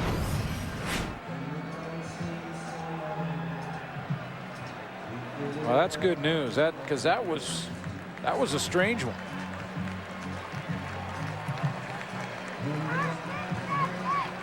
he's taken some punishment tonight, but that one unusual. And again, I think if he could have avoided his own man there, he might have run for 20 or 30 yards. Absolutely, big yards if he makes a move. And I think that's what now that he's got, you know, all his faculties back together. I think he's just mad at himself, because if he breaks to that, if he breaks that way, big game. So it is a turnover and a fake to Reynolds. They go up top. A touchdown! What a catch! Titus Ryan.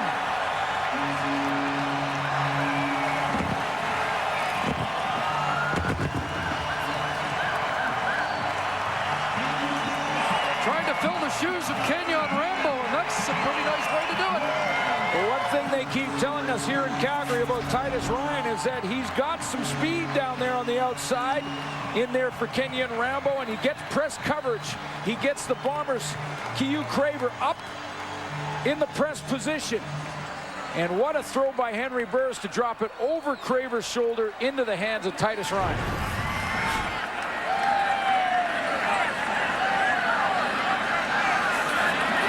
DeAngelis the extra point, and just like that, the momentum turns. 10-point game, the Bombers with momentum in the football, and 2 plays later, it's in the end zone for a Calgary major. Yeah, and it's amazing, Chris, because it is such a change in momentum, and when that turnover, it looked like the Bombers had recovered that turnover. Somehow they lost that fight in the bottom of it where Bishop had been knocked out, went down. Let's go back to that first, because I know Bomber fans are wondering, like, how did we not get the ball here? Now, Bishop goes down, but it looked like a Bomber had it first there. And then somehow at the bottom of the pile, before the ref ruled, Calgary stole it away. And one play later, Burris in that zone read we've shown you many times, a perfect throw over the shoulder of Keyu Craver and into the hands of Titus Ryan. Titus Ryan. First touchdown catch for Ryan, who of course had the 104-yard kick return touchdown in week 1. Looked like Dwayne Carpenter was the man who got the football on the fumble. And then Henry Burris and Titus Ryan went to work.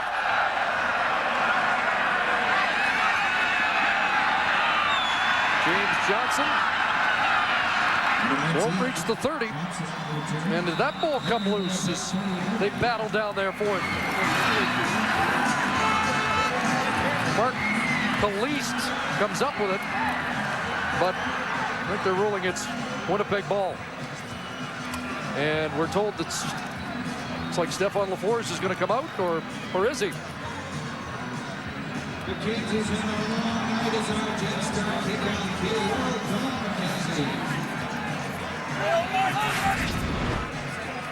Let's just see that return and see if there's a fumble on this play.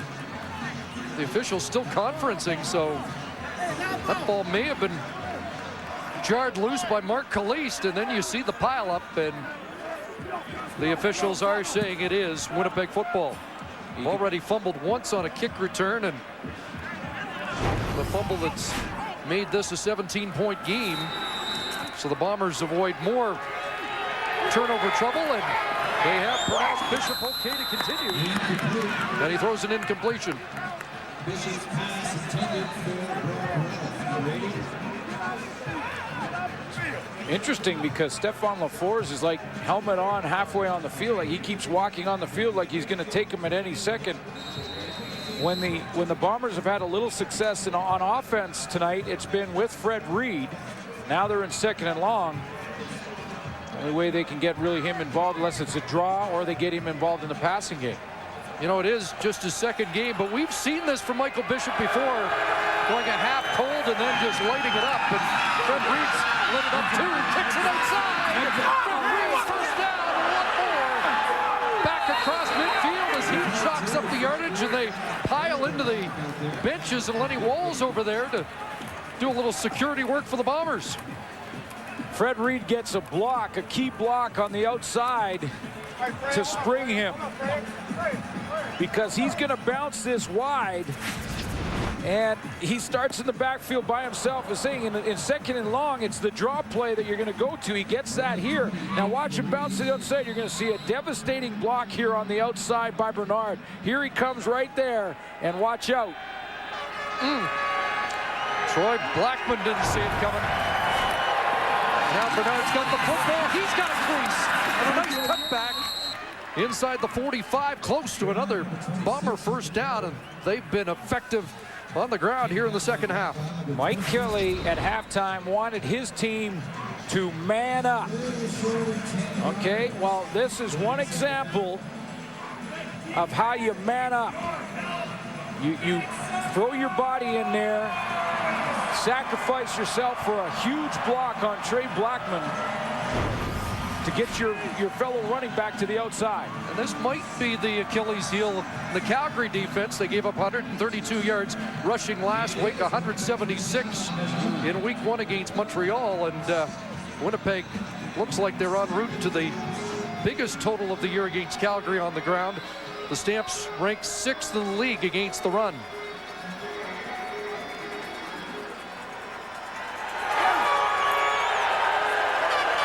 Was a first down run by Bernard, who stays in. And gets it again. And look at that move. Another shift. Emerson Bernard making a name for himself here in the second half. And what a 1-2 punch the Bombers appear to have. Wow, this Bomber defense, or excuse me, Calgary defensive line now is just widened out so far that these splits and these holes that are naturally there now are very tough to defend if you're Trey Blackman, the middle linebacker, and having to try and scrape to one of those holes. You're talking about 12 yards across. First down, back to Reed, right side, flag, as Reed's dropped to the 19. It also, Chris, creates good blocking angles for the offensive line. Guards like Kelly Bates, Brendan Labatt can now block down a little bit easier and open up some running lanes. It's like this one's a hold against the Bombers. Holding, Winnipeg, number 57. 10-yard penalty, repeat first down. Left guard Brendan Labatt. And apparently he disagrees with the call, and they were running off the right side that time. And I think he said that's baloney. Yeah. What he said? Well, you showed us how well you read lips in the first half. So it's first down over and 20. They show blitz. Bishop fakes, and now dumps it off. Here's Osterhaus. And he's down to the 25-yard line, back to the original line of scrimmage. The big fullback, John Osterhaus, with his third catch of the season. And that's the end of the third quarter, the best one of the game.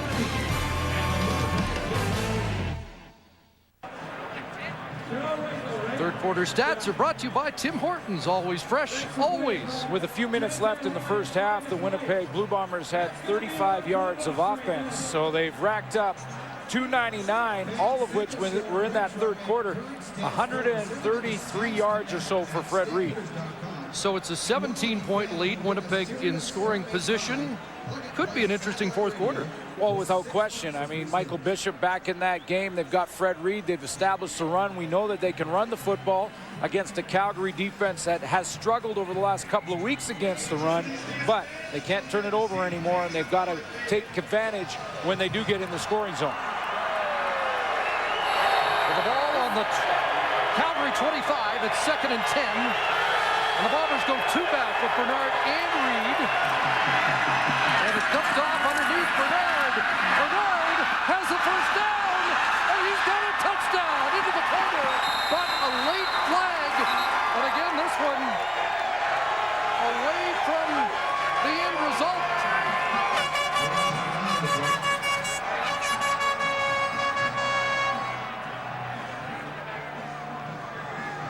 And number 26 looks like a keeper. Yes. Illegal block, Winnipeg, number 81. 10-yard penalty after the yards were gained, first down. Romby Bryant takes a touchdown off the board.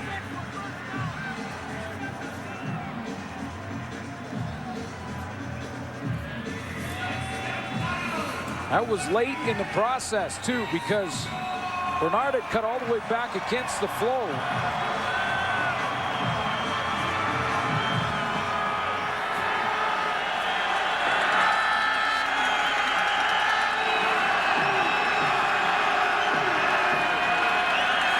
And here's Bishop looking in the corner, jump ball, and Edwards can't bring it down, but a flag tossed on that on Dwight Anderson. The penalty came after Bernard had gained the first down. Yes. That was a 1st and 10 play. And now the goal line pass interference. Forward pass interference. Calgary, number 33. Ball's on the 1-yard line, automatic first down. Tough to see live. I thought that Dwight Anderson was in pretty good position here. First of all, Calgary Stampeders refused to let Michael Bishop out of that pocket.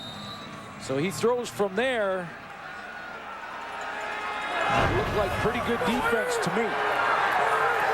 First and goal from the one. Fred Reed. Touchdown. How about that for second effort? Unstoppable here in the second half. Fred Reed.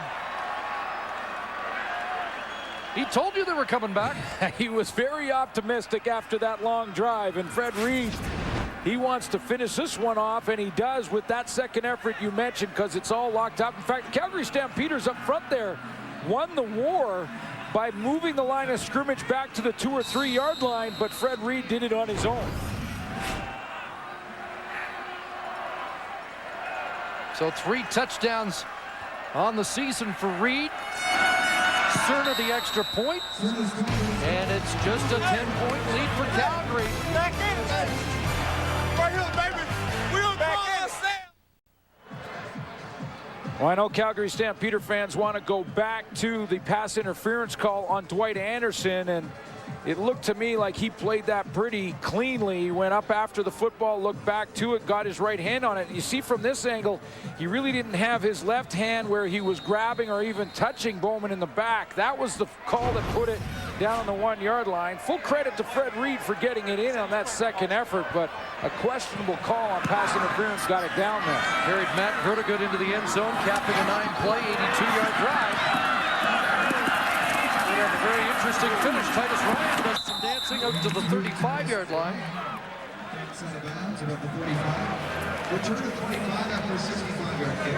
The Winnipeg Blue Bombers can come back and win this football game. That's the man that will be the guy that has led the charge without question. Started the second half with a big run. He's ripped up some big gains on the night, but that 1 yard run was pretty impressive. It was. You see, I'm trying to get out your way. Yeah. They come off the edge. It gives their defense a little hope. There's Jermaine Copeland up over the middle. He gets a ride from Hefney at the 53.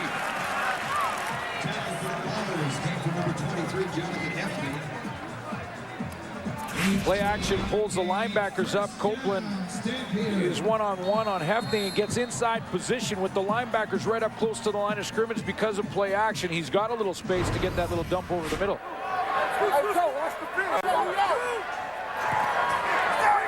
18 for Copeland on that pickup. First down. Big Reynolds, and down goes Henry Burris. Fred Perry with the sack. And Perry has 4 on the season. You know how in that zone read that we showed you at the end of the first quarter, how it's either here or it's here for Perry. You know what he decides this time? He says, you know what, forget it. I'm going right to the quarterback. He doesn't hesitate here.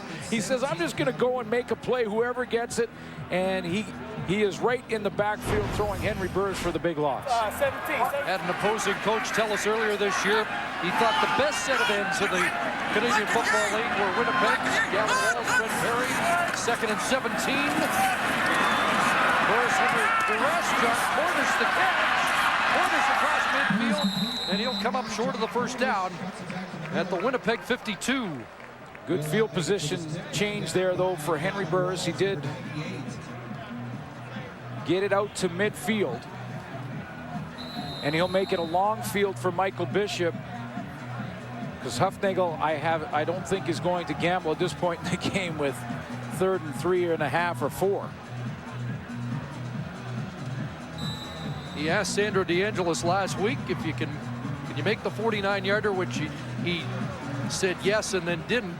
I don't think he would have asked him if he could make a 58-yarder. Dales will try and pin, and Dales blasts that into the end zone, and that will go through the back for a single point and an 11-point lead on a 79-yard punt.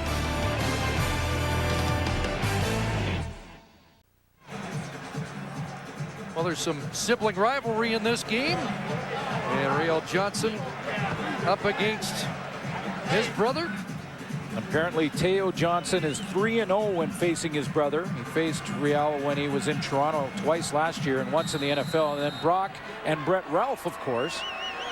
And I believe the series there when they face each other is Brett up 5-4. So it's old hat for those two.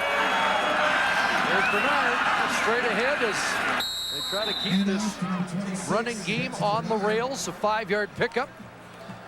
The other matchup between Real Johnson and Teo Johnson were when they were in the National Football League. Teo was in Oakland. Real was in Cincinnati, and it was a last-second win for Oakland there. And Winnipeg Blue Bombers for Brock Ralph, he wants to see if he can even up the score against his brother Brett. And Bernard's helping out in a big way to get them back in this one. 5 for Bernard, 2nd and 5. Darius Bowman for a first down. He's going to carry Dwight Anderson to midfield. First catch for Bowman, who you saw interfered in the end zone by Dwight Anderson. Darius Bowman just going to work inside here, inside position on Dwight Anderson. And he has 2 receivers. I believe one of them was Terrence Edwards breaking to the corner, and that freezes Anderson just for a second. Or not interfered with in the end zone, depending on who you're cheering for. At midfield, 1st and 10. On a roll. Michael Bishop back across. Fred Reed, sensational catch. Boy, he's doing it all. What a catch by Fred Reed, because that one looked like it was hard and low and had no chance. Fred Reed starts in the backfield. He goes on the play action, then he comes right down the middle. Now, Odell Willis was right in the face of Michael Bishop. What a catch by a running back, folks. Michael Bishop throwing darts, and now Reed straight ahead, and he got slowed up in his tracks as Fernand Kashama makes the tackle. And that's just a 2-yard pickup for Reed, who's been ripping off bigger chunks than that in this second half. Well, Mike Kelly has learned something about his team tonight, win or lose, and that is that it starts with the run for them on offense. Fred Reed with 119 yards in this second half alone. High shotgun snap, control, and a catch, first down Bowman. Brandon Browner finally wrestles him to the turf at the 15. Chris, there's not many quarterbacks in the Canadian Football League that can make this throw on a line with a flick of the wrist like Bishop does here, kind of falling backwards and away because he has pressure in his face, to just flip it out there like that. There's not many that can make that throw, and that's why he's in Winnipeg. Bernard, left side, looks for a crease, back down inside the 10, and we've had a glimpse of why the Bombers elected not to keep Joe Smith on the roster. Lavaris Giles had a great preseason and got some work, but they felt like Bernard could also do the job running the football and play on the teams, and he's looked good tonight. Boy, and I like the way he blocks as well. That big block for Fred Reed early on. He's got a nice average, just around 9 yards a carry. 2nd and 5. Takes to Bernard. To the end zone, knocked down. Great play defensively. There's Dwight Anderson, and he lets the official know there was no interference on that one. Well, there's 2 things. Dwight Anderson there on the knockdown, and also right here, Chris, Odell Willis. Watch how hard he works to keep Bishop in the pocket, because it's play action away. Bishop bootlegs out of there. You see that angle he takes to keep Bishop from getting outside and allowing Bowman to maybe work this route a little longer. Because Odell Willis keeps him in there, he only has that one chance to turn and open up, and Anderson is there to knock it down. So another short one for Cernit. Trying to get them within a touchdown and a 2-point convert. And it is an 8-point Calgary lead, and we're midway into the 4th quarter.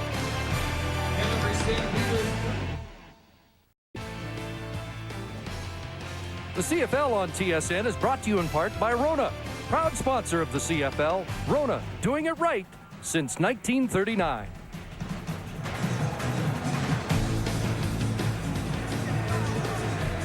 This turned out to be a very interesting night at McMahon, and the plot's just thickening now with 7:21 to go. Bombers have had a strong second half to get within 8. That is Ryan, and he's met at the 29-yard line. Last year, 6 times, and only 6 times, an Eastern team beat the West. Hamilton has beaten Edmonton tonight, and suddenly Mike Kelly might have designs on improving that mark. Well, let's keep in mind that the Bombers haven't won here in a long time, 6 straight, and the margin of victory for Calgary when they get to McMahon Stadium, Winnipeg, over recent history has been like 17 points. So it's been a place where they haven't had much success.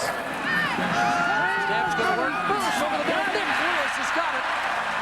Wanted the ball more, and he's gotten that tonight. But you know what, Chris? It just seems to me in this second half, the Calgary Stampeders have basically started every drive with a similar play like this. We've seen a couple to Jermaine Copeland, and then they haven't been able to sustain it. The 3 drives they've had in the second half prior to this play here in the start of this one, 1 play, 36 yards. That was the TD throw, but then 4 plays. They haven't sustained a long drive and given the Bombers more opportunity.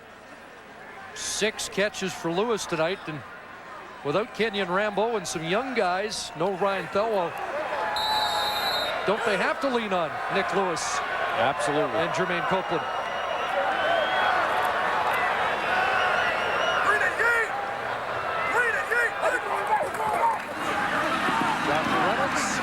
Nothing doing. Big Duck Brown closed that hole in a hurry. How about a guy who has just battled tonight, been in and out of the lineup because of injury, is the leading tackler in the CFL, who just comes in there, fights off the block, the offensive lineman, to turn the play inside to help, sacrifice himself so his teammate can make the play. Will Johnson checks in now. Fred Perry does get back, and was he drawn as the markers fly? Well, was he drawn, or did he make contact? Because you can get back if the ball isn't snapped and you haven't touched anybody. If you jump into the neutral zone and make contact with someone, then you're offside. Procedure, Calgary, number 1. He was drawn. 5-yard penalty. Repeat the down. That's the second time tonight. Yeah, let's see if he is shaking that head. Look at there's Henry Burris right there. There's Perry, and Perry jumps, no question. Well, the only thing I could see is that Henry Burris put his hands down to his waist and then put him back up, but that didn't look like he deliberately drew Perry offside. I'm not sure about that call either. 2nd and 13 now.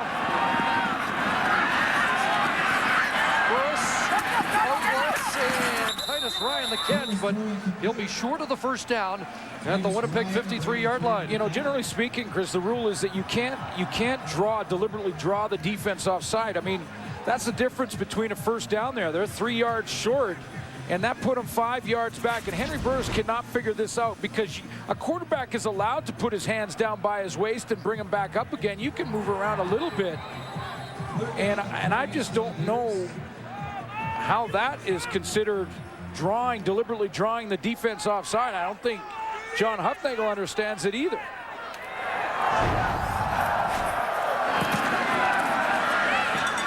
James Johnson on the run. Decent return. Steps out at the 27. 5 minutes left, and it's a 1-score game. And Michael Bishop's offense has had a hot hand in the second half. And he has paid the price for it as well. Michael Bishop has taken some big hits, especially early on in this Calgary defense. Odell Willis put him on his back. He got a shot right in the ribs there. That was just before the end of the first half. That's the one where he knocked himself out. Returned after that hit for the next series. But it's been a tough going for Bishop, and he's hanging in there. Mike Kelly said he was knocking rust off last week. I think Calgary's knocked some rust off for this game. Here's Fred Reed. Does he get outside? Yes. Boy, another nifty run by number 32, who gets 8. Run defense still a concern. It's got to be for the Calgary Stampeders and Chris Jones, because Fred Reed in this second half has been outstanding. And if the Bombers, I mean, again, it's the what if department, but if the Bombers go more to Fred Reed in the first half, maybe a different game right now. Over 200 yards rushing, looking at 2nd and 2, and back up the middle. Fred Reed's got more. Kept his balance to increase the gain up to the 44-yard line. We got an indication from Mike Kelly in his conversation with Jermaine Franklin that the big boys up front have been challenged, and they're rising to it.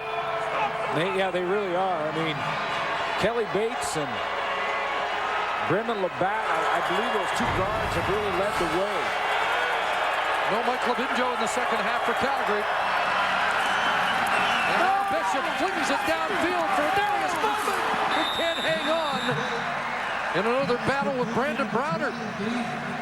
Well, he plays it right at the end of the play just to get a little subtle push off of Brandon Browner to create some separation that wasn't noticed. A little bump and run here, and you're going to get a great look at it. Now, a little subtle push by Bowman right there to get the separation, but did Browner get a piece of it? He might have got a little piece of that as it went down right there to change the direction, and that caused Bowman to drop the football. Of course, Bowman, a teammate a year ago in Saskatchewan of Michael Bishop, who was 4-4 as a starter last season. 2nd and 10, a little shovel, and it was run beautifully. That play snubbed by the safety, Milton Collins.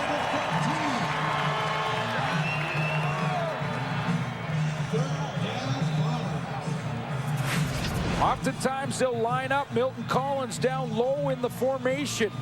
He's usually the safety that would line up 10, 15 yards back, but this time he lines up low, and his job is to cover Fred Reed. So if Fred Reed catches the shovel, you get him right there in the hole. If he goes to get a hot dog, you go get the mustard.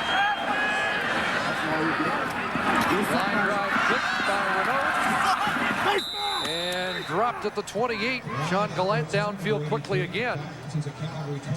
Boy, those lanes are wide, and if Milton Collins wasn't spying Fred Reed in that last play, he's still running. It's another 30-yard gain plus.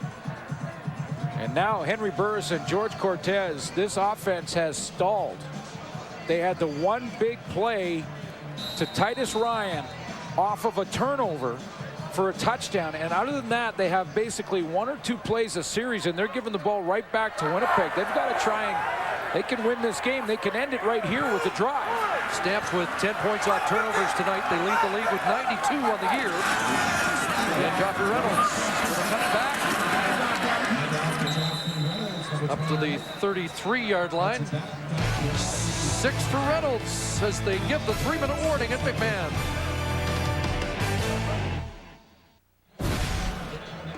Tonight's game story brought to you by Molson Canadian. This is our beer. It's been an interesting game when you see Nick Lewis with his 400th catch, over 6,000 yards as a Calgary Stampeders. It didn't look like the Winnipeg Blue Bombers were getting anything done offensively in the first half, and then all of a sudden Fred Reed arrives and they make it a ball game. And in fact, it's more than that. It's now a real sense of urgency the Calgary Stampeders have to have, and they're going to give it right back to him again. Henry Burris had 247 in the first half passing, 110 in the second half. 2nd and 5. Titus Ryan can't grab it. Barron Simpson right there with a guy who runs a 110-1. You know what? That is saying something. I mean, we know Barron Simpson as a run stopper, and he will be the first hat on the football.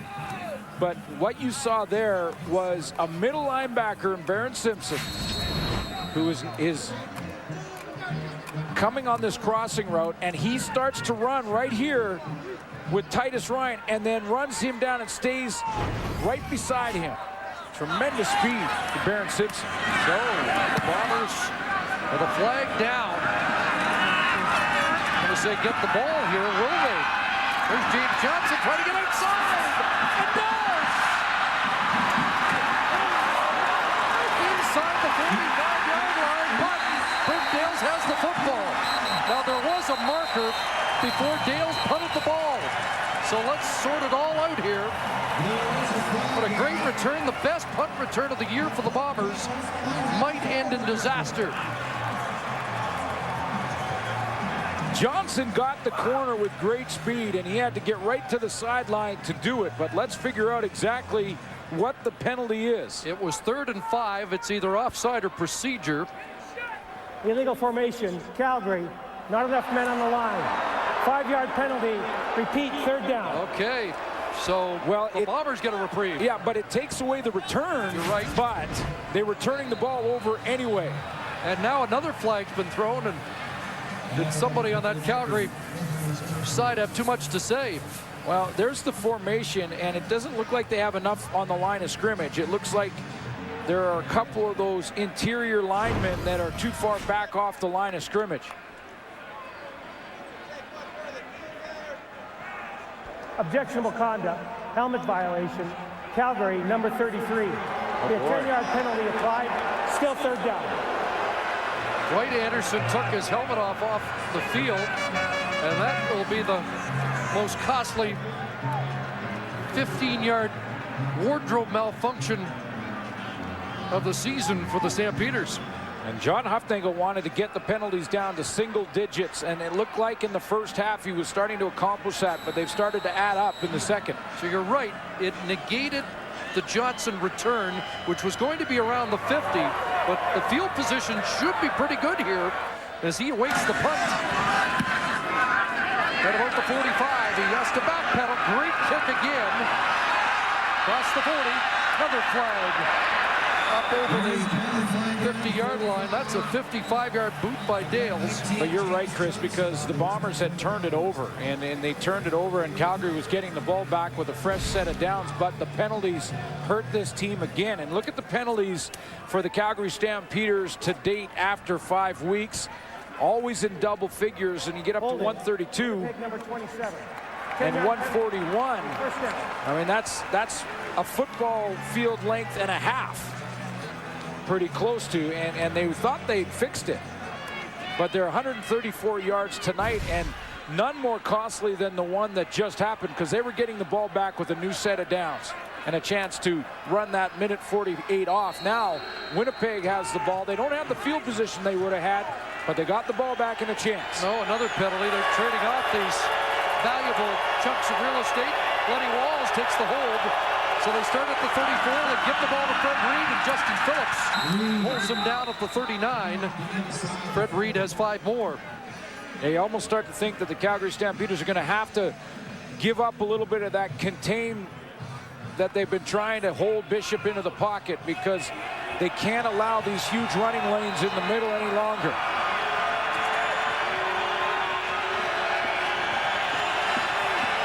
Seen Michael Bishop take off too often tonight.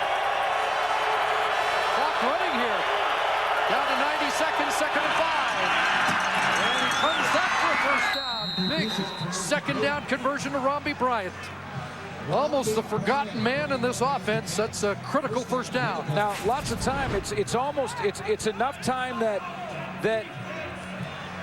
Michael Bishop doesn't even have to get in the hurry up just yet. I mean, he'll call it on the line, but they're going to still bring the calls in from the sideline for the Bombers. Back in the hands of Reed across midfield, and tumbling down to the Calgary 50. And another good run, 8 yards. 1st down production's been outstanding for Winnipeg in the 2nd half. Both sidelines still have their timeouts. Reed up to 166 yards. It's Winnipeg. Scrimmages 2nd and 2. Looks for a big one. Downfield. Just under reach of Bryant. Missed him by a stride. Romby Bryant slow to get up after he laid out for that one. The one thing the Bombers receiving corps will learn as they work longer with Michael Bishop is that run as fast as you can on a deep route because he will get it out there to you. And now with 68 seconds on the clock, 3rd and 2. Well,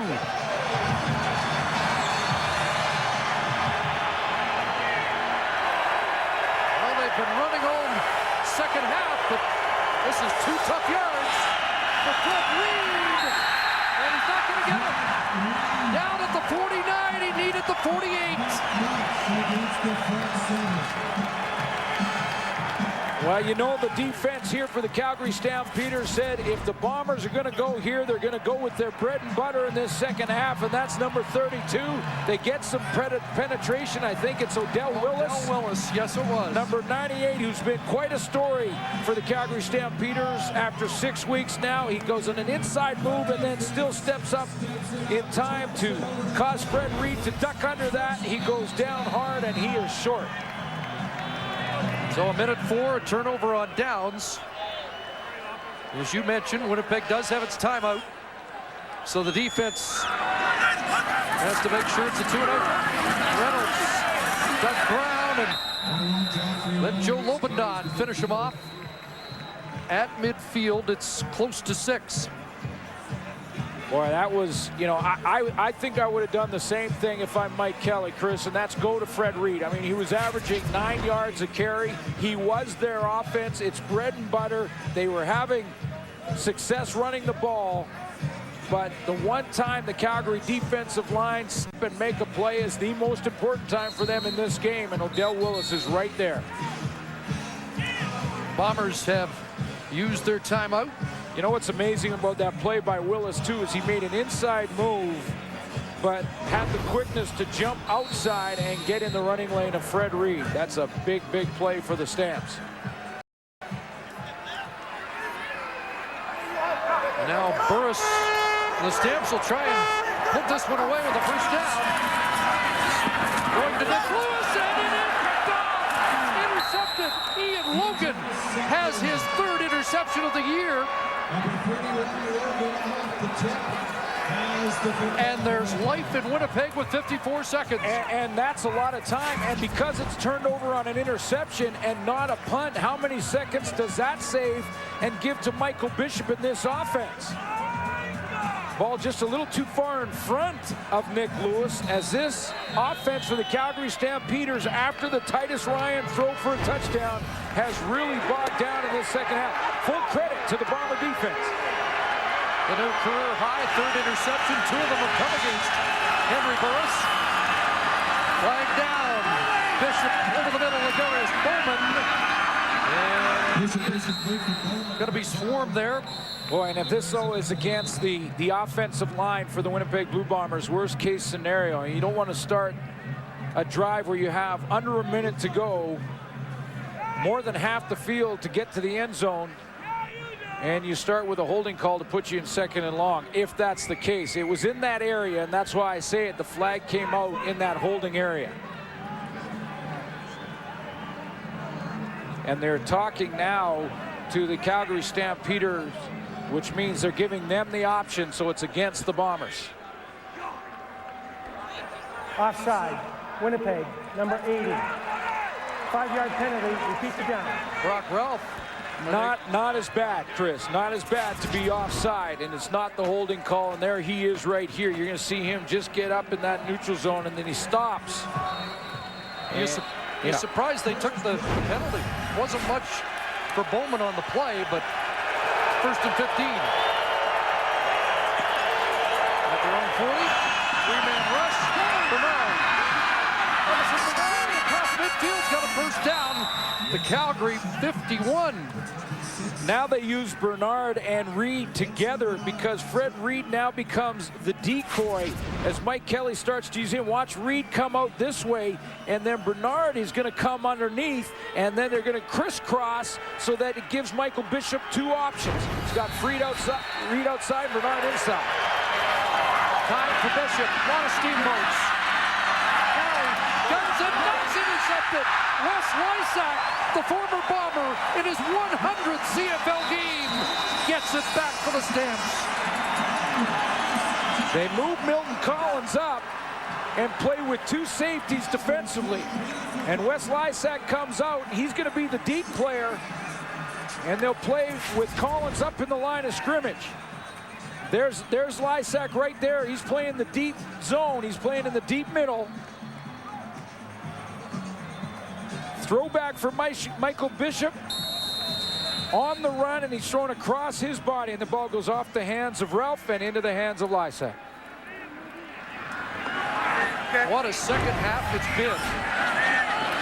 On a night where I don't think anybody expected this kind of finish at halftime.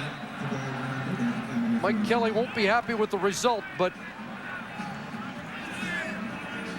the word hope is used a lot by coaches, and there is a little more hope in Winnipeg, I think, based on what we've seen in the second half. A little bit. I think they still need to work big time on their passing game. That goes without saying, but they sure can hang their hat on their running game and their defense.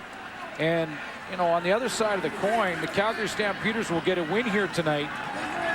But boy, that was their offense disappeared in the second half. It's the 5th consecutive year that Calgary is 3-3 after 6 games. Mike Kelly's team rallied in the second half, but they fall to 2-4 as these 2 coaches split their 2-game season series in 2009. Well, it was interesting, a 31-23 Calgary victory here at McMahon.